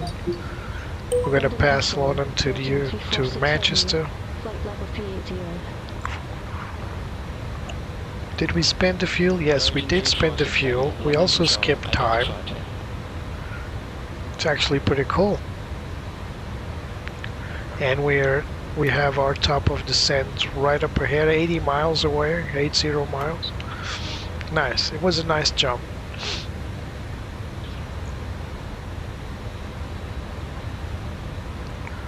can just jump to the next waypoint, no biggie. Yeah, this works great as well.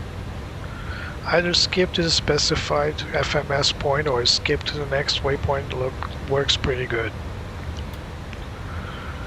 I would just say don't abuse it, because the plane can go haywire. All planes that have this feature can go haywire when using it, so just be mindful not to abuse, like make huge jumps around the world and expect things to work out all the time. So this is the UK we're overflying right now. I think this actions menu should be combined with the sim rate, this one here, and the sim pause. I think that jump ahead should be set here instead of being where it is. And I don't even know where it is anymore.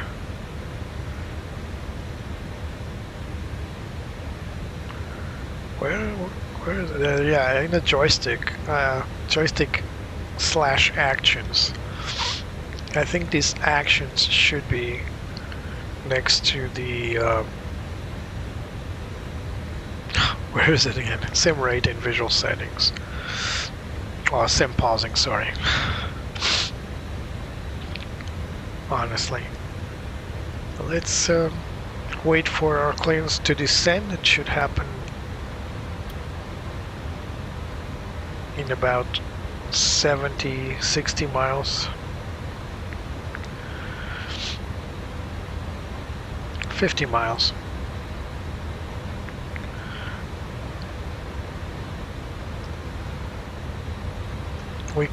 We should not skip ahead, because we will exceed the top of descent, and we definitely don't want to do that.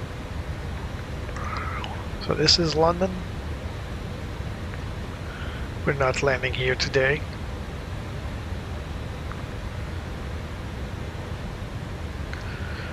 So the A340-600 has a very peculiar story.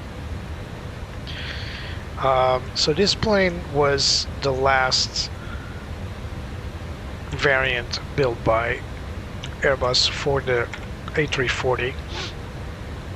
It was released alongside, well, developed alongside the A340-500, which is a slightly shorter version.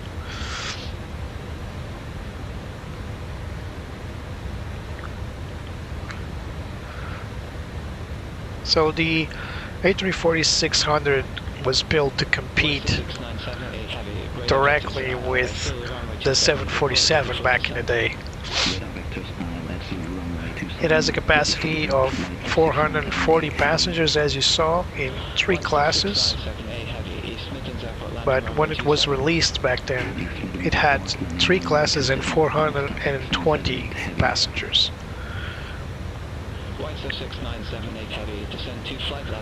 So, reading about the history of this plane, it's actually the second largest plane ever built.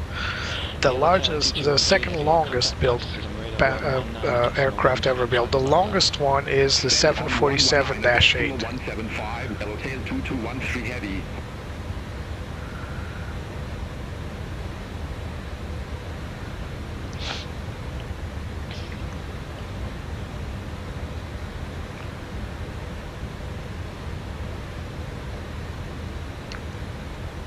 So the engines are the Rolls-Royce Trent 560, which are the daddies of the latest Trent variants, which equip the A330neo.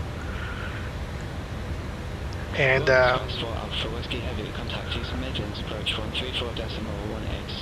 Contact East Midlands, approach 134.18, World Express for Alpha Whiskey Heavy. This plane, the 340-600, has been flying since 2001, and the first ever company to fly it actually was this very same Virgin Atlantic that flew it in August 2002. London Control, Tondik 461. Incredibly, Flight level 330. although 461, London Control. far less capable, the A340-300 was the best-selling A340 of all time, with 218 units sold. Some of them still flying. Whereas the 340-600 only had like 97 ever built, so less than half from the 300s. But if you look at the other variants, the A340-500, only 34 were ever built, and the A340-200 that TAP Portugal actually had those, were only built 28 of them. So the 300 was the far more popular, followed incredibly by the 600. And none of these airplanes are of course being produced currently, but they are still flying. The major difference between the A340-600 and the rest of the other variants is its sheer size, of course, and the engines are much more powerful.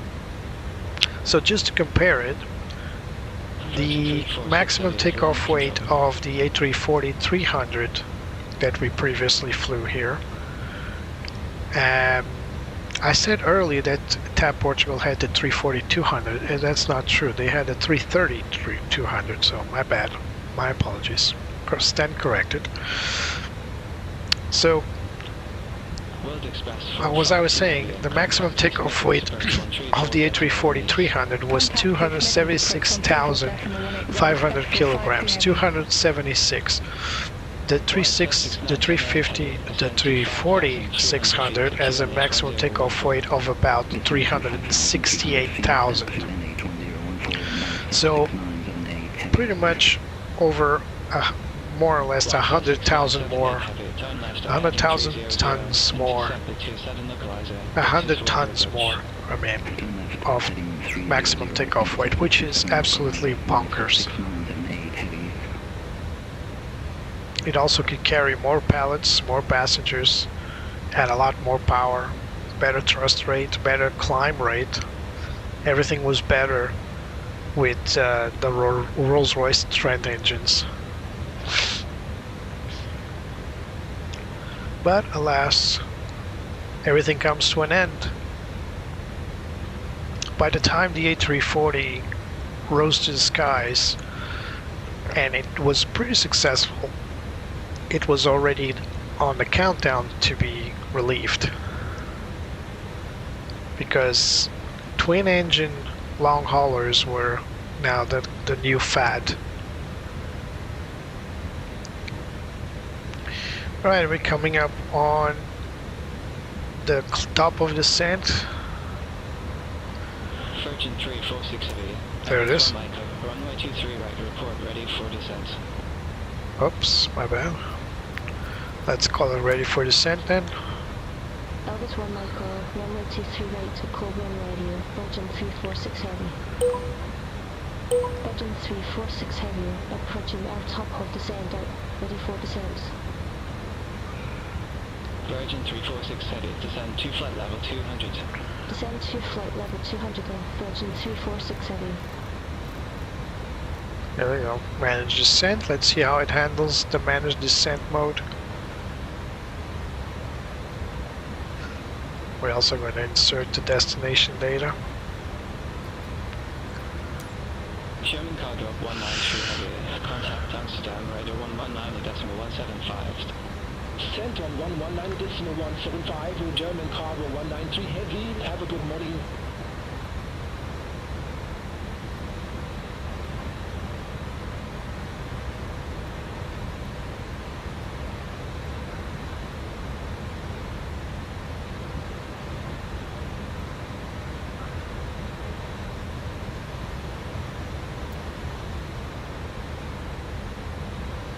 Alright, so let's take a look at our approach plate here. So we're gonna make ILS approach to runway 23 right. So let's go here to EGCC. Sierra Tower, Victor Juliet Heavy. Contact Scottish Control 119.875.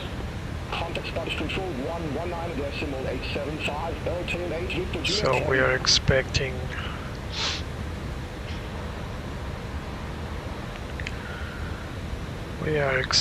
Elvo.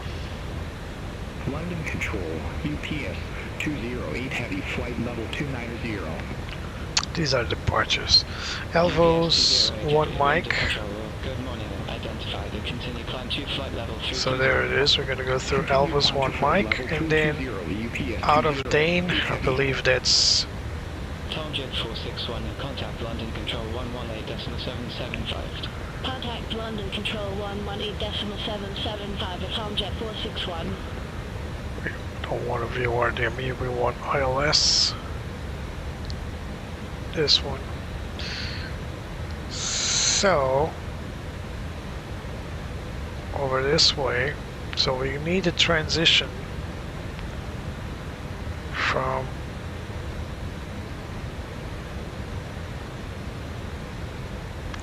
Elvo's. London Control, Lufthansa 8353, flight level 370. Lufthansa 8353. It's gotta London be Control. Dane. Radio contact. Let's confirm that. Arrival, Elvis via, so ILS 23 right, Vias, Elvo, via MCT. There's no other transition available apparently. Yeah, MCT. Alright. We can remove because that's the one we had it already. Alright. Let's get ready to descend. So descent checklist, MCDU landing performance has been reviewed. TCAS set to below. Approach briefing complete. Navigates reviewed. NTI's current temperature is 17 if I'm not mistaken. 7. Well, yeah, we're gonna need engine NTI's as the TAT descends. Seatbelt signs set on.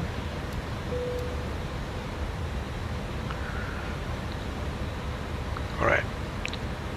And descent checklist above the line complete.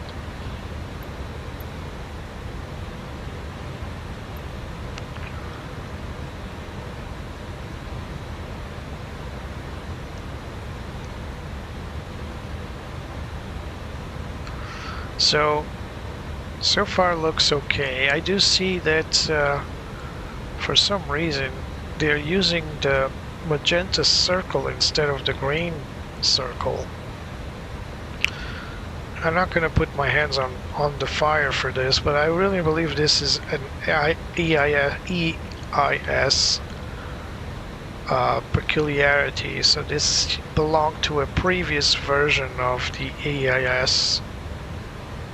We do have that on the other A340 where we can choose between EIS-1 and EIS-2. The EIS-1 had the rounded corners, PFD and NDs and ECAM, sorry. Whereas the EIS-1 with EIS-2 had the straight corners, just like these. However, EIS-1 did have the performance or the optimum or the managed descent performance circle in magenta, where EIS-2 had it in green, just like we know today from other Airbuses. So I think this is inherited from EIS-1. Not sure if intentional. I'm kind of used to follow the green ball, but it's alright.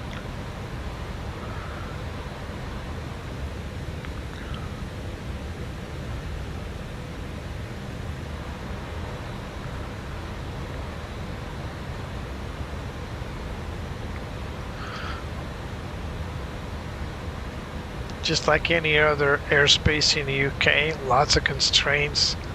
Most of them airspeed constraints, but there's also altitude constraints. Just another Wednesday.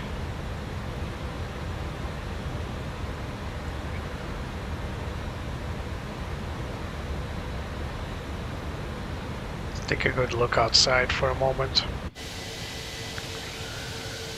So this is the Aerosoft Toliss A340-600, an aircraft that's going to be released tomorrow. So far I don't have the pricing for it, but maybe it's been released meanwhile, I'm not sure. I'll let you know if it's been released, the pricing I mean. Not sure about the timings on the release itself. I was just checking. Is there ice forming on the wings? It suddenly looked like that. Is that ice?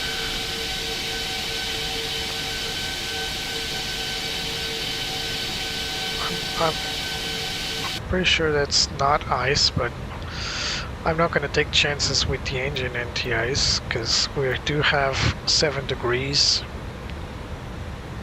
on the airfield and currently there's -10.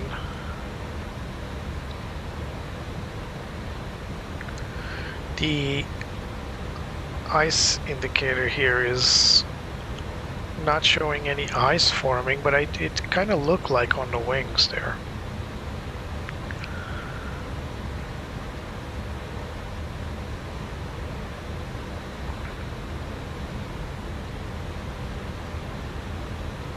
Plane's decelerating.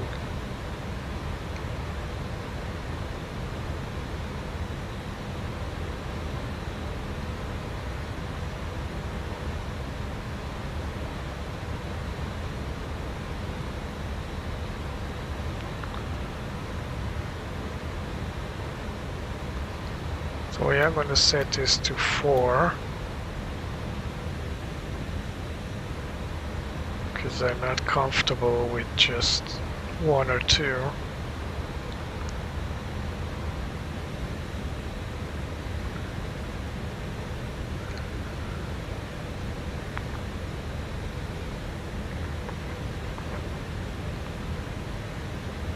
So this is the required 1,900 meters for runway 2 to the right at the current altitude, current temperature. It is 7 degrees. This has not been updated yet, so now the status says it's okay. Well, that's because we burn a lot of fuel. So previously we were overweight and we had an overweight indication here. Plane is unable to predict the future apparently.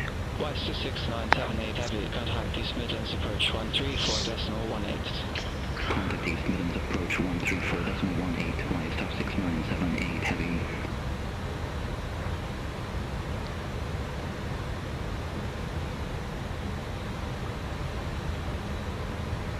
So I think that's Virgin 346 heavy, contact London Control 118.775. Contact London Control 118. Yep, that's Manchester up ahead. London Control, Virgin 346 heavy, descending via Ellis 1 Lake, flight level 200. Virgin 346 heavy, London Control identified.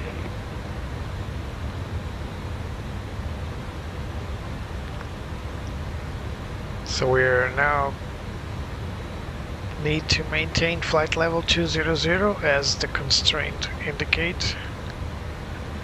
You did notice the plane decelerated way too much.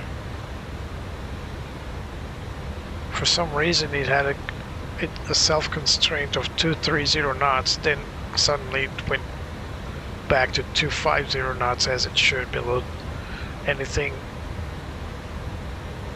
that's below what's constrained is just wasteful. So the constraint is 250 knots. It should only reduce to that speed more or less over here, but we're not looking at the chart, and maybe there's a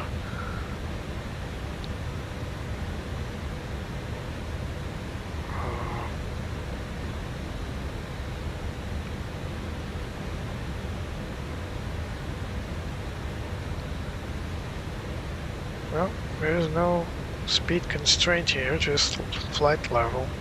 The only speed constraint we got is out of Cushy, but we're not there yet. There it is. 61, turn right, heading 025, selected for Manchester Airport. Turn right, heading 025, calm jet 461. So it looks like we got a discontinuity here. Contact Manchester Director 121.355 on jet 461. Definitely discontinuity.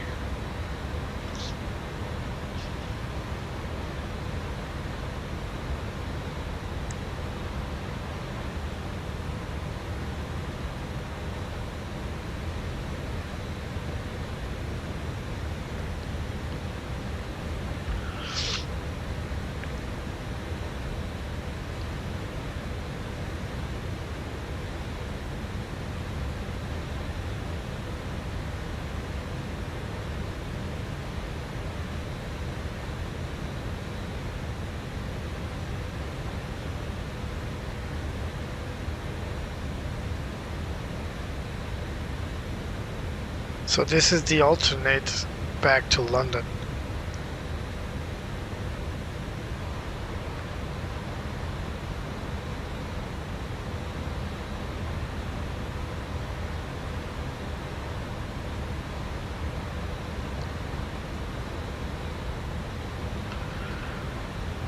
Still not clear to descend.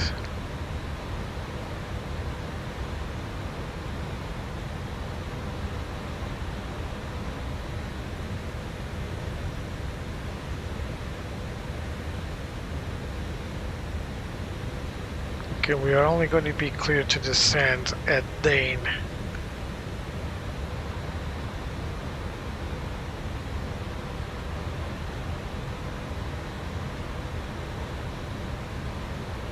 Then we need, probably going to need vectors to turn northwest, and then turn back around to land on runway 23 right, left, 23 right, yes.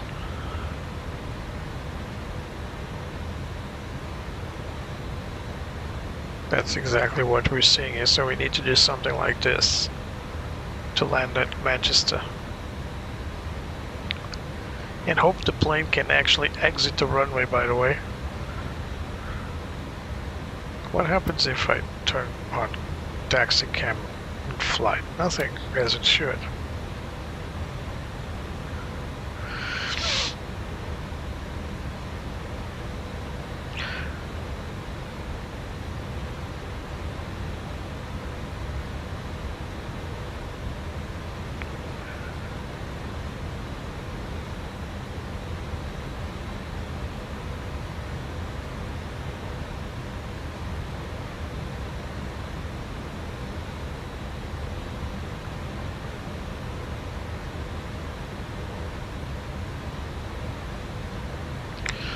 No ice detected. Descend to flight level 080. Descend to flight level 080, Virgin 346 heavy.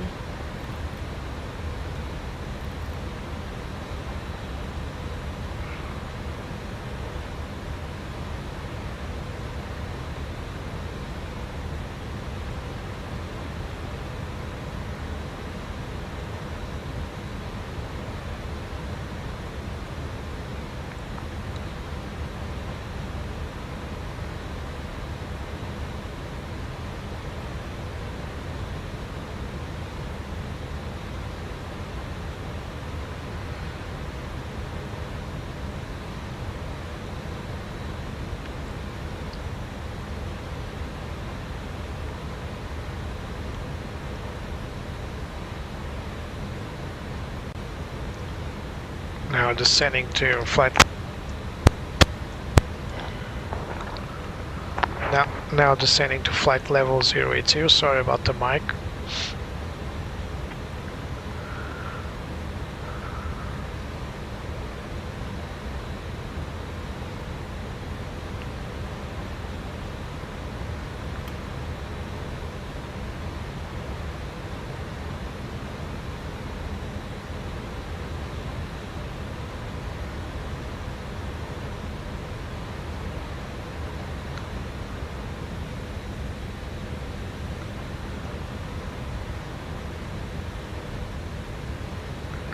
So we are somewhere in this vicinity here.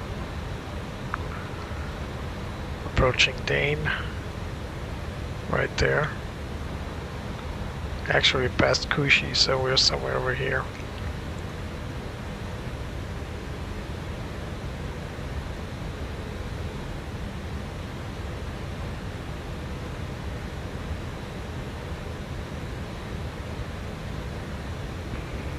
Virgin 346 Heavy, contact Manchester Director 121.355. Contact Manchester Director 121.355 with Virgin 346 Heavy. Manchester Director, So Cat 1, 346 Heavy. 449. Flight level 169 and we have Yankee on board. Virgin 346 Heavy Manchester Director, QNH1011, expect radar vectors 4 ILS, runway 23 right. QNH1011, expect radar vectors 4 ILS, runway 23 right to Virgin. Yeah, we're gonna get vectors.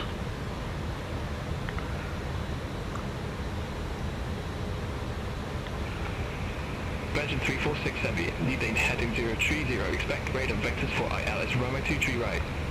Leading heading 030, expect radar vectors 4 ILS, runway 23 right to Virgin 346 Heavy. Virgin 346 Heavy, turn right at heading 015 vectors for the approach. Turn right at heading 015 of Virgin 346 Heavy.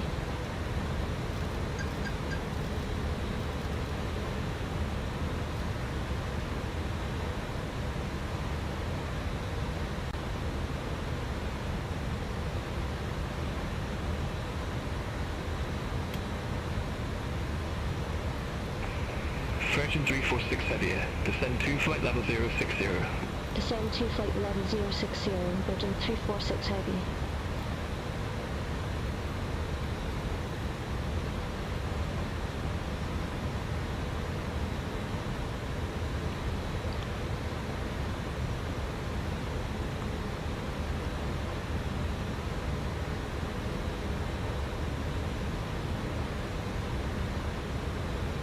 Let's turn on the landing system.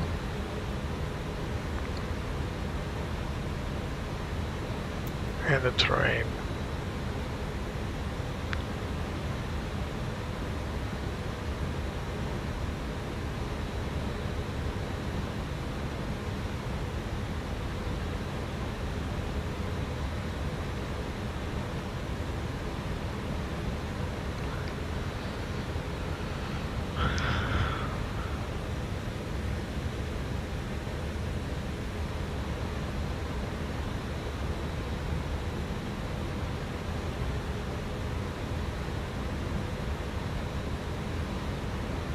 Need to descend a little faster.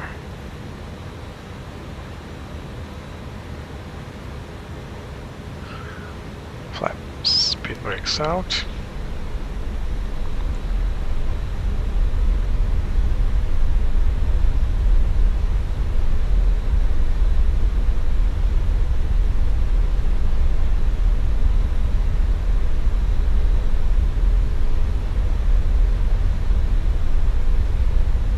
Virgin 346 Heavy, turn right heading 050.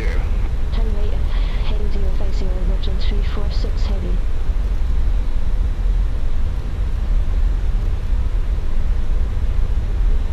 Virgin 346 Heavy, turn left at heading 000. Turn left at heading 000, Virgin 346 Heavy. Virgin 346 Heavy, descend to 4,000 feet to QNH 1011. Descend to 4,000 feet to QNH 1011 with Virgin 346 Heavy.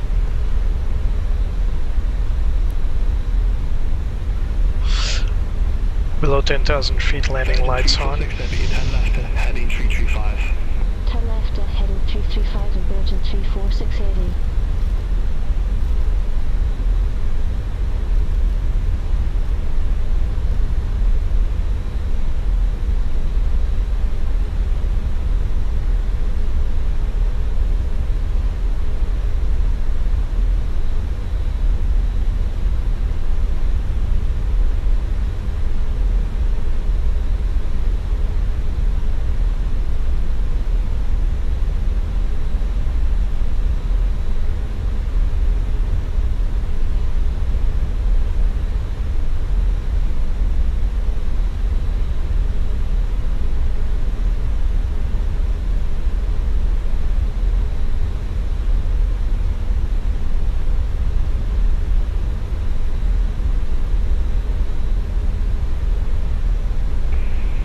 Virgin 346 heavy, 6 miles from the F2 turn left, heading 250, maintain 3,500 feet until established on the final approach course, cleared ILS runway 23 right. Turn left, heading 250, 3,500 feet until established to cleared ILS runway 23 right to Virgin 346 heavy.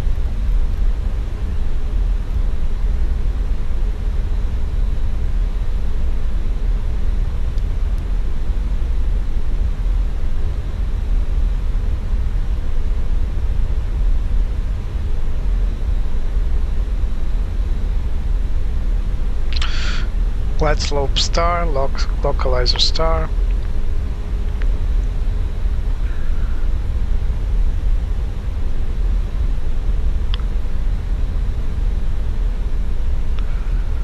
Glide slope locked.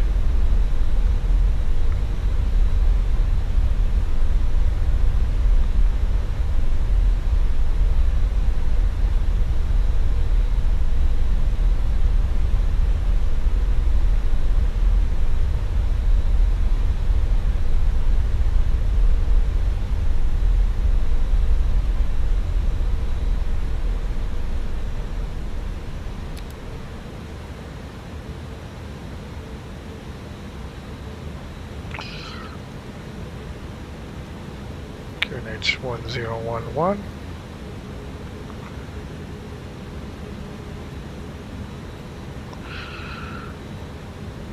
Set and cross-check.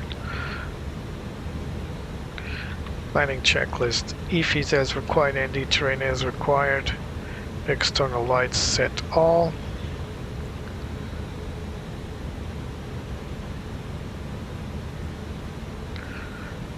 Let's reduce our speed here.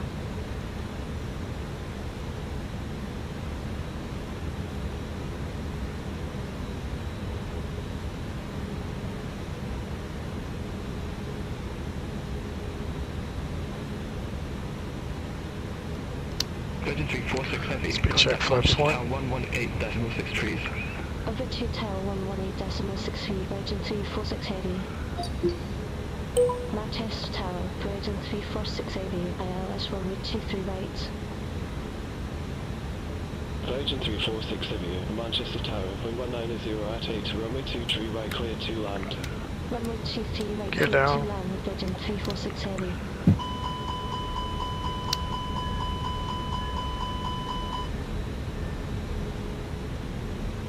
Plane's not decelerating.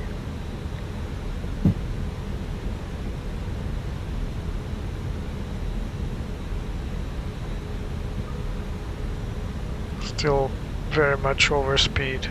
2,500. 2,500 check. Speed's dropping real quick, but I would like the plane to have more drag to it. Doesn't appear to have a proper drag model for such a heavy plane. Speed check flaps 2.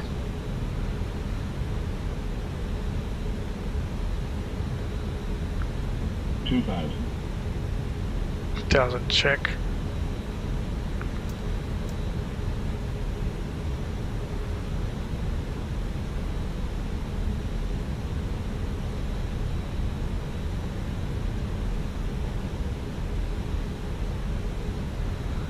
What's my VAP?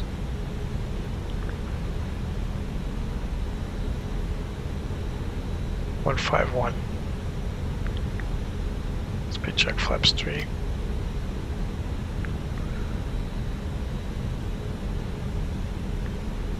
Right, looks like we are able to decel, but still going a bit fast. Plane needs a better drag model, I think. Let's turn on track IR. And autopilot off.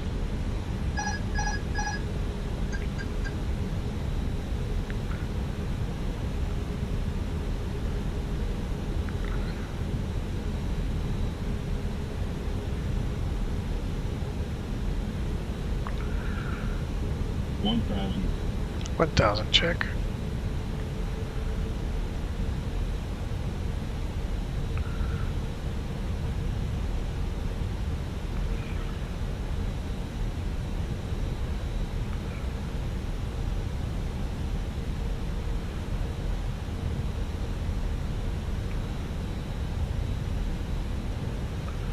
Landing inhibit.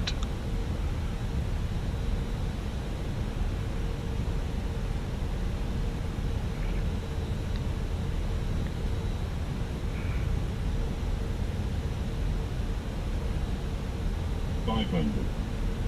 500 check. 400. 400 check.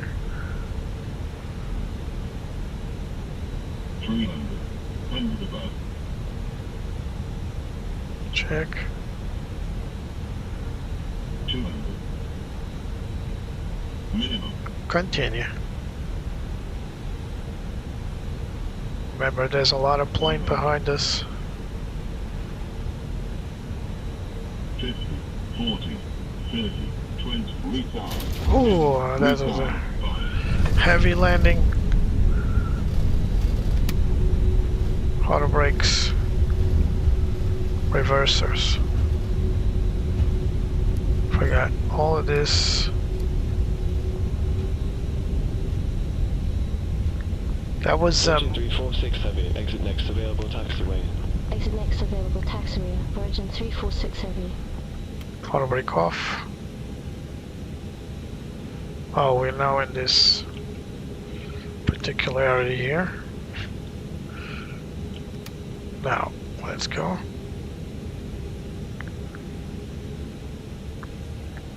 Clean up the aircraft.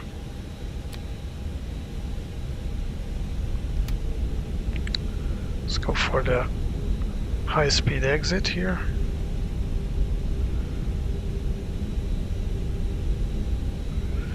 Start EPU.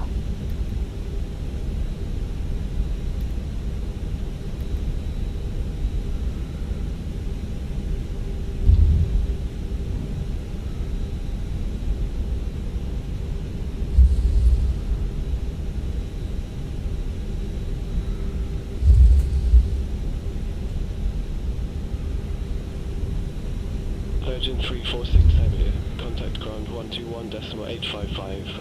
Ground 121.855 Virgin 346 Heavy. Have a good morning. Virgin 346 Heavy. Request taxi to allocated gate. Virgin 346 Heavy, gate 23 taxi fire Bravo Delta, Bravo, Alpha, Charlie as a man. Gate 23 fire Bravo Delta, Bravo, Alpha, Charlie. Alright, let's request. 346 Heavy. Alright, so.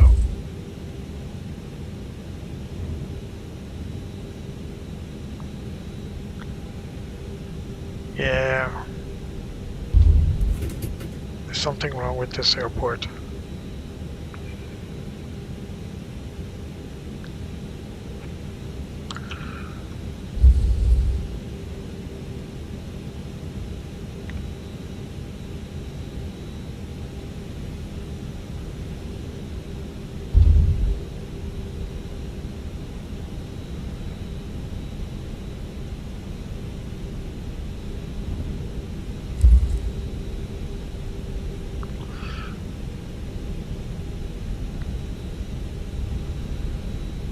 There's something wrong with the assigned gates at this airport, because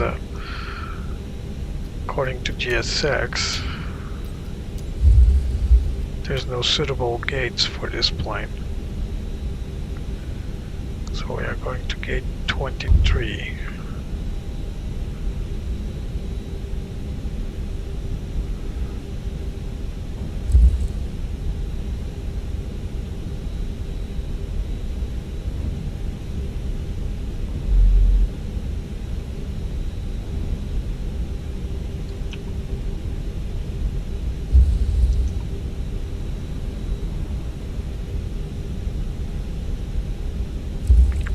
So this is Alpha, then Charlie. Charlie's up ahead.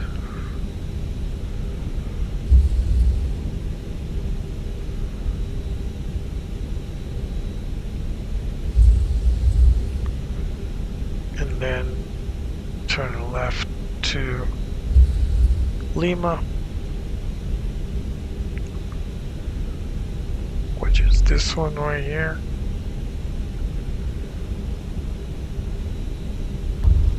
Yep, Lima to the right, this is the one.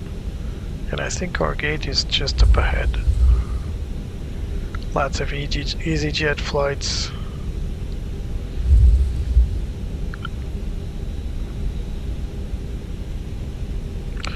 So the landing was a little heavier than it really looked like, because of the Say Intentions cameras were just crazy. It just overreacted. That's our gate, right up ahead.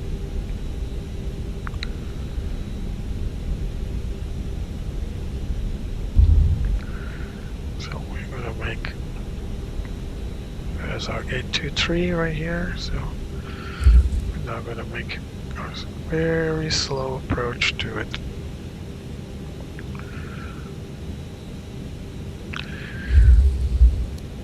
We did not perform the after landing checklist.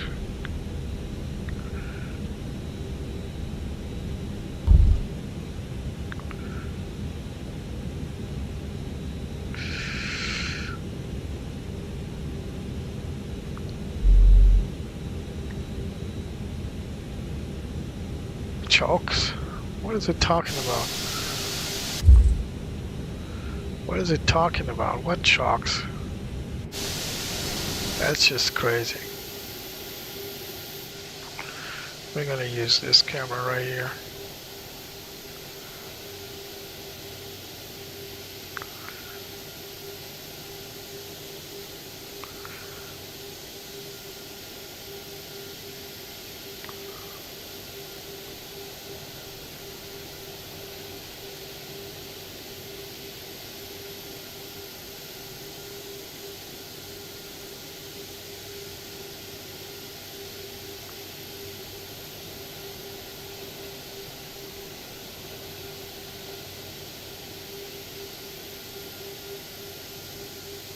Well, this is good enough.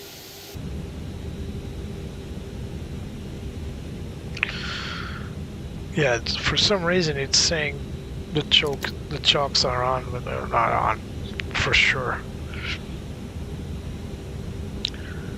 Turn on external power and the chocks. APU is on. Switching off the engines.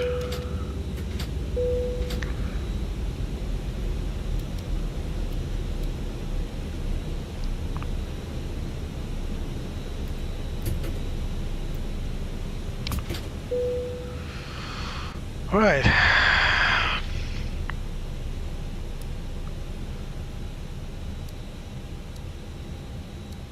I was so concerned with all the other stuff that was happening that I didn't even remember to request a boarding. The boarding requested. Is this actually going to work? Well, the gate's moving.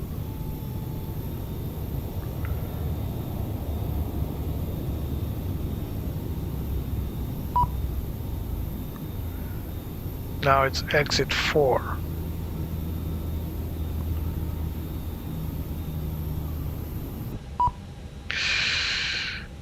Weather radar TCAS set off. This is I was so concentrated in getting to the gate, I completely forgot you have to landing checklist. Alright, parking checklist, parking brake is set, navigate's set to off.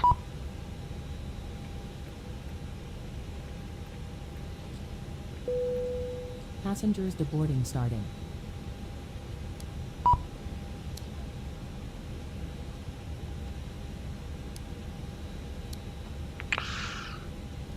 Reset MCDU.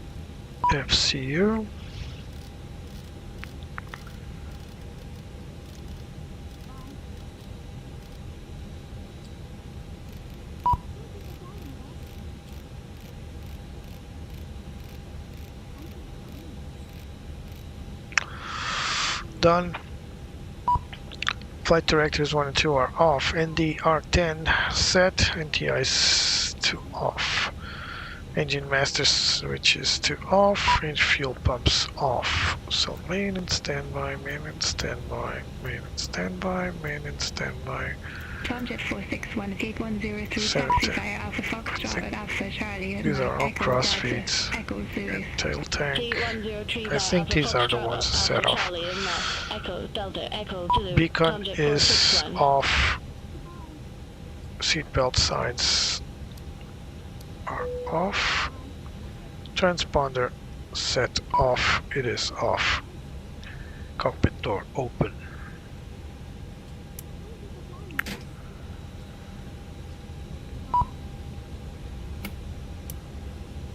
Alright guys, that's it for today. So final thoughts, let's go outside. Final thoughts on the Aerosoft Toliss Airbus A340-600. As you saw, the plane is a little bit early in access, so by the time you get it, probably most of the stuff that we saw malfunctioning today will be solved. It's asking for the cargo doors to be open, and it's not.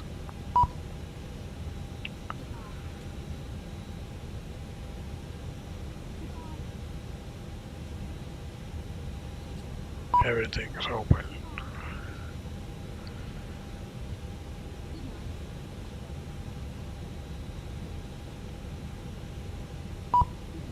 Yeah, still open exit 2. I don't know what exit 2 is, but I just open everything.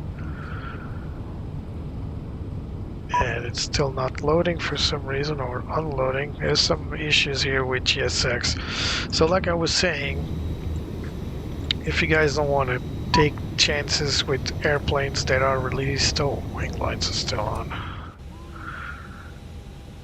on day 1 and they have issues. All planes will most likely have issues when they're released on day 1.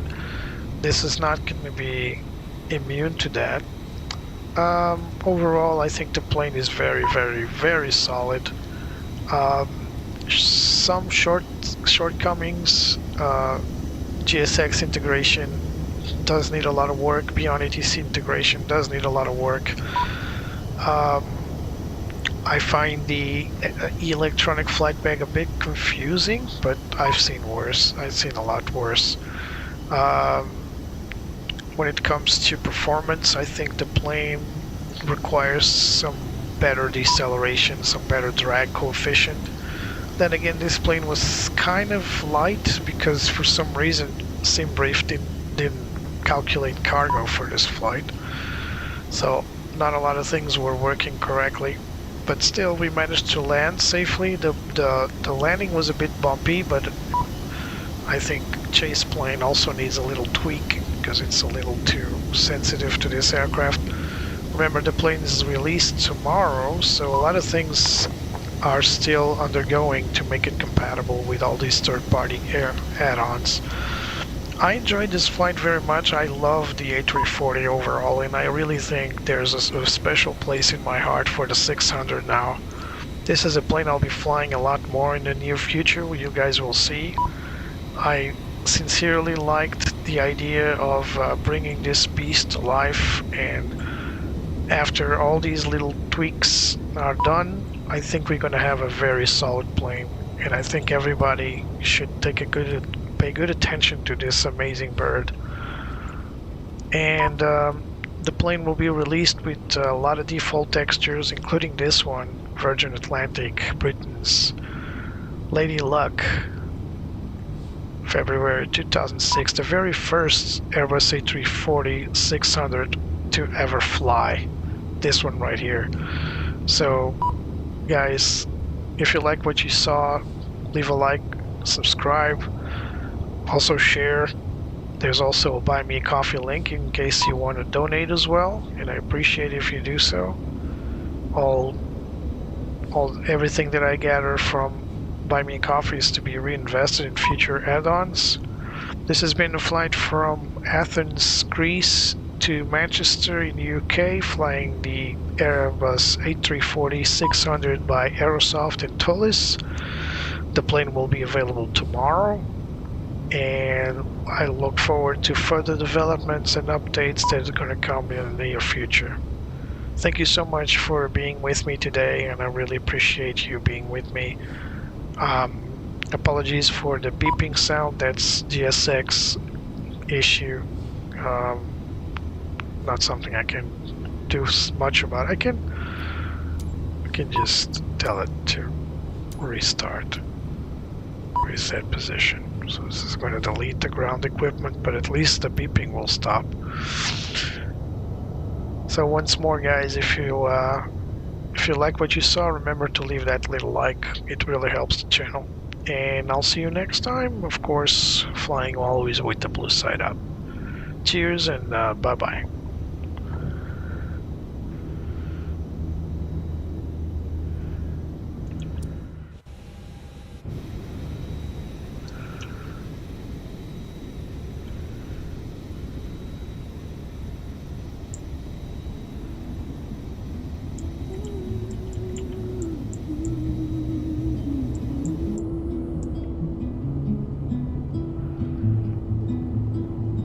I love to fly up in the sky. Through the clouds I reach so high, climbing up to touch the light.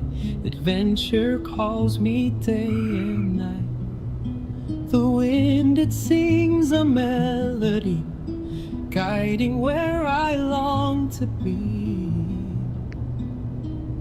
I'll spread my wings and chase the sun. No limits when the dream's begun. The world below fades out of sight as I soar into the light.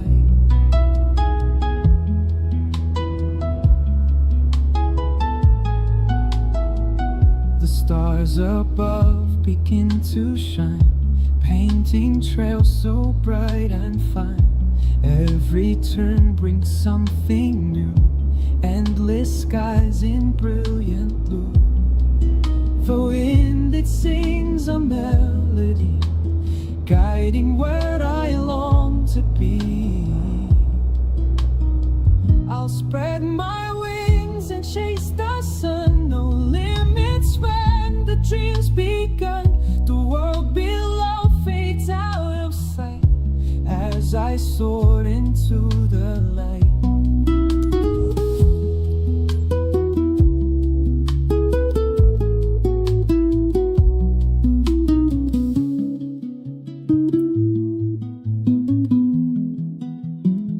I'll spread my wings and chase the sun. No limits when the drum's begun. The world below fades out of sight as I soared into the light.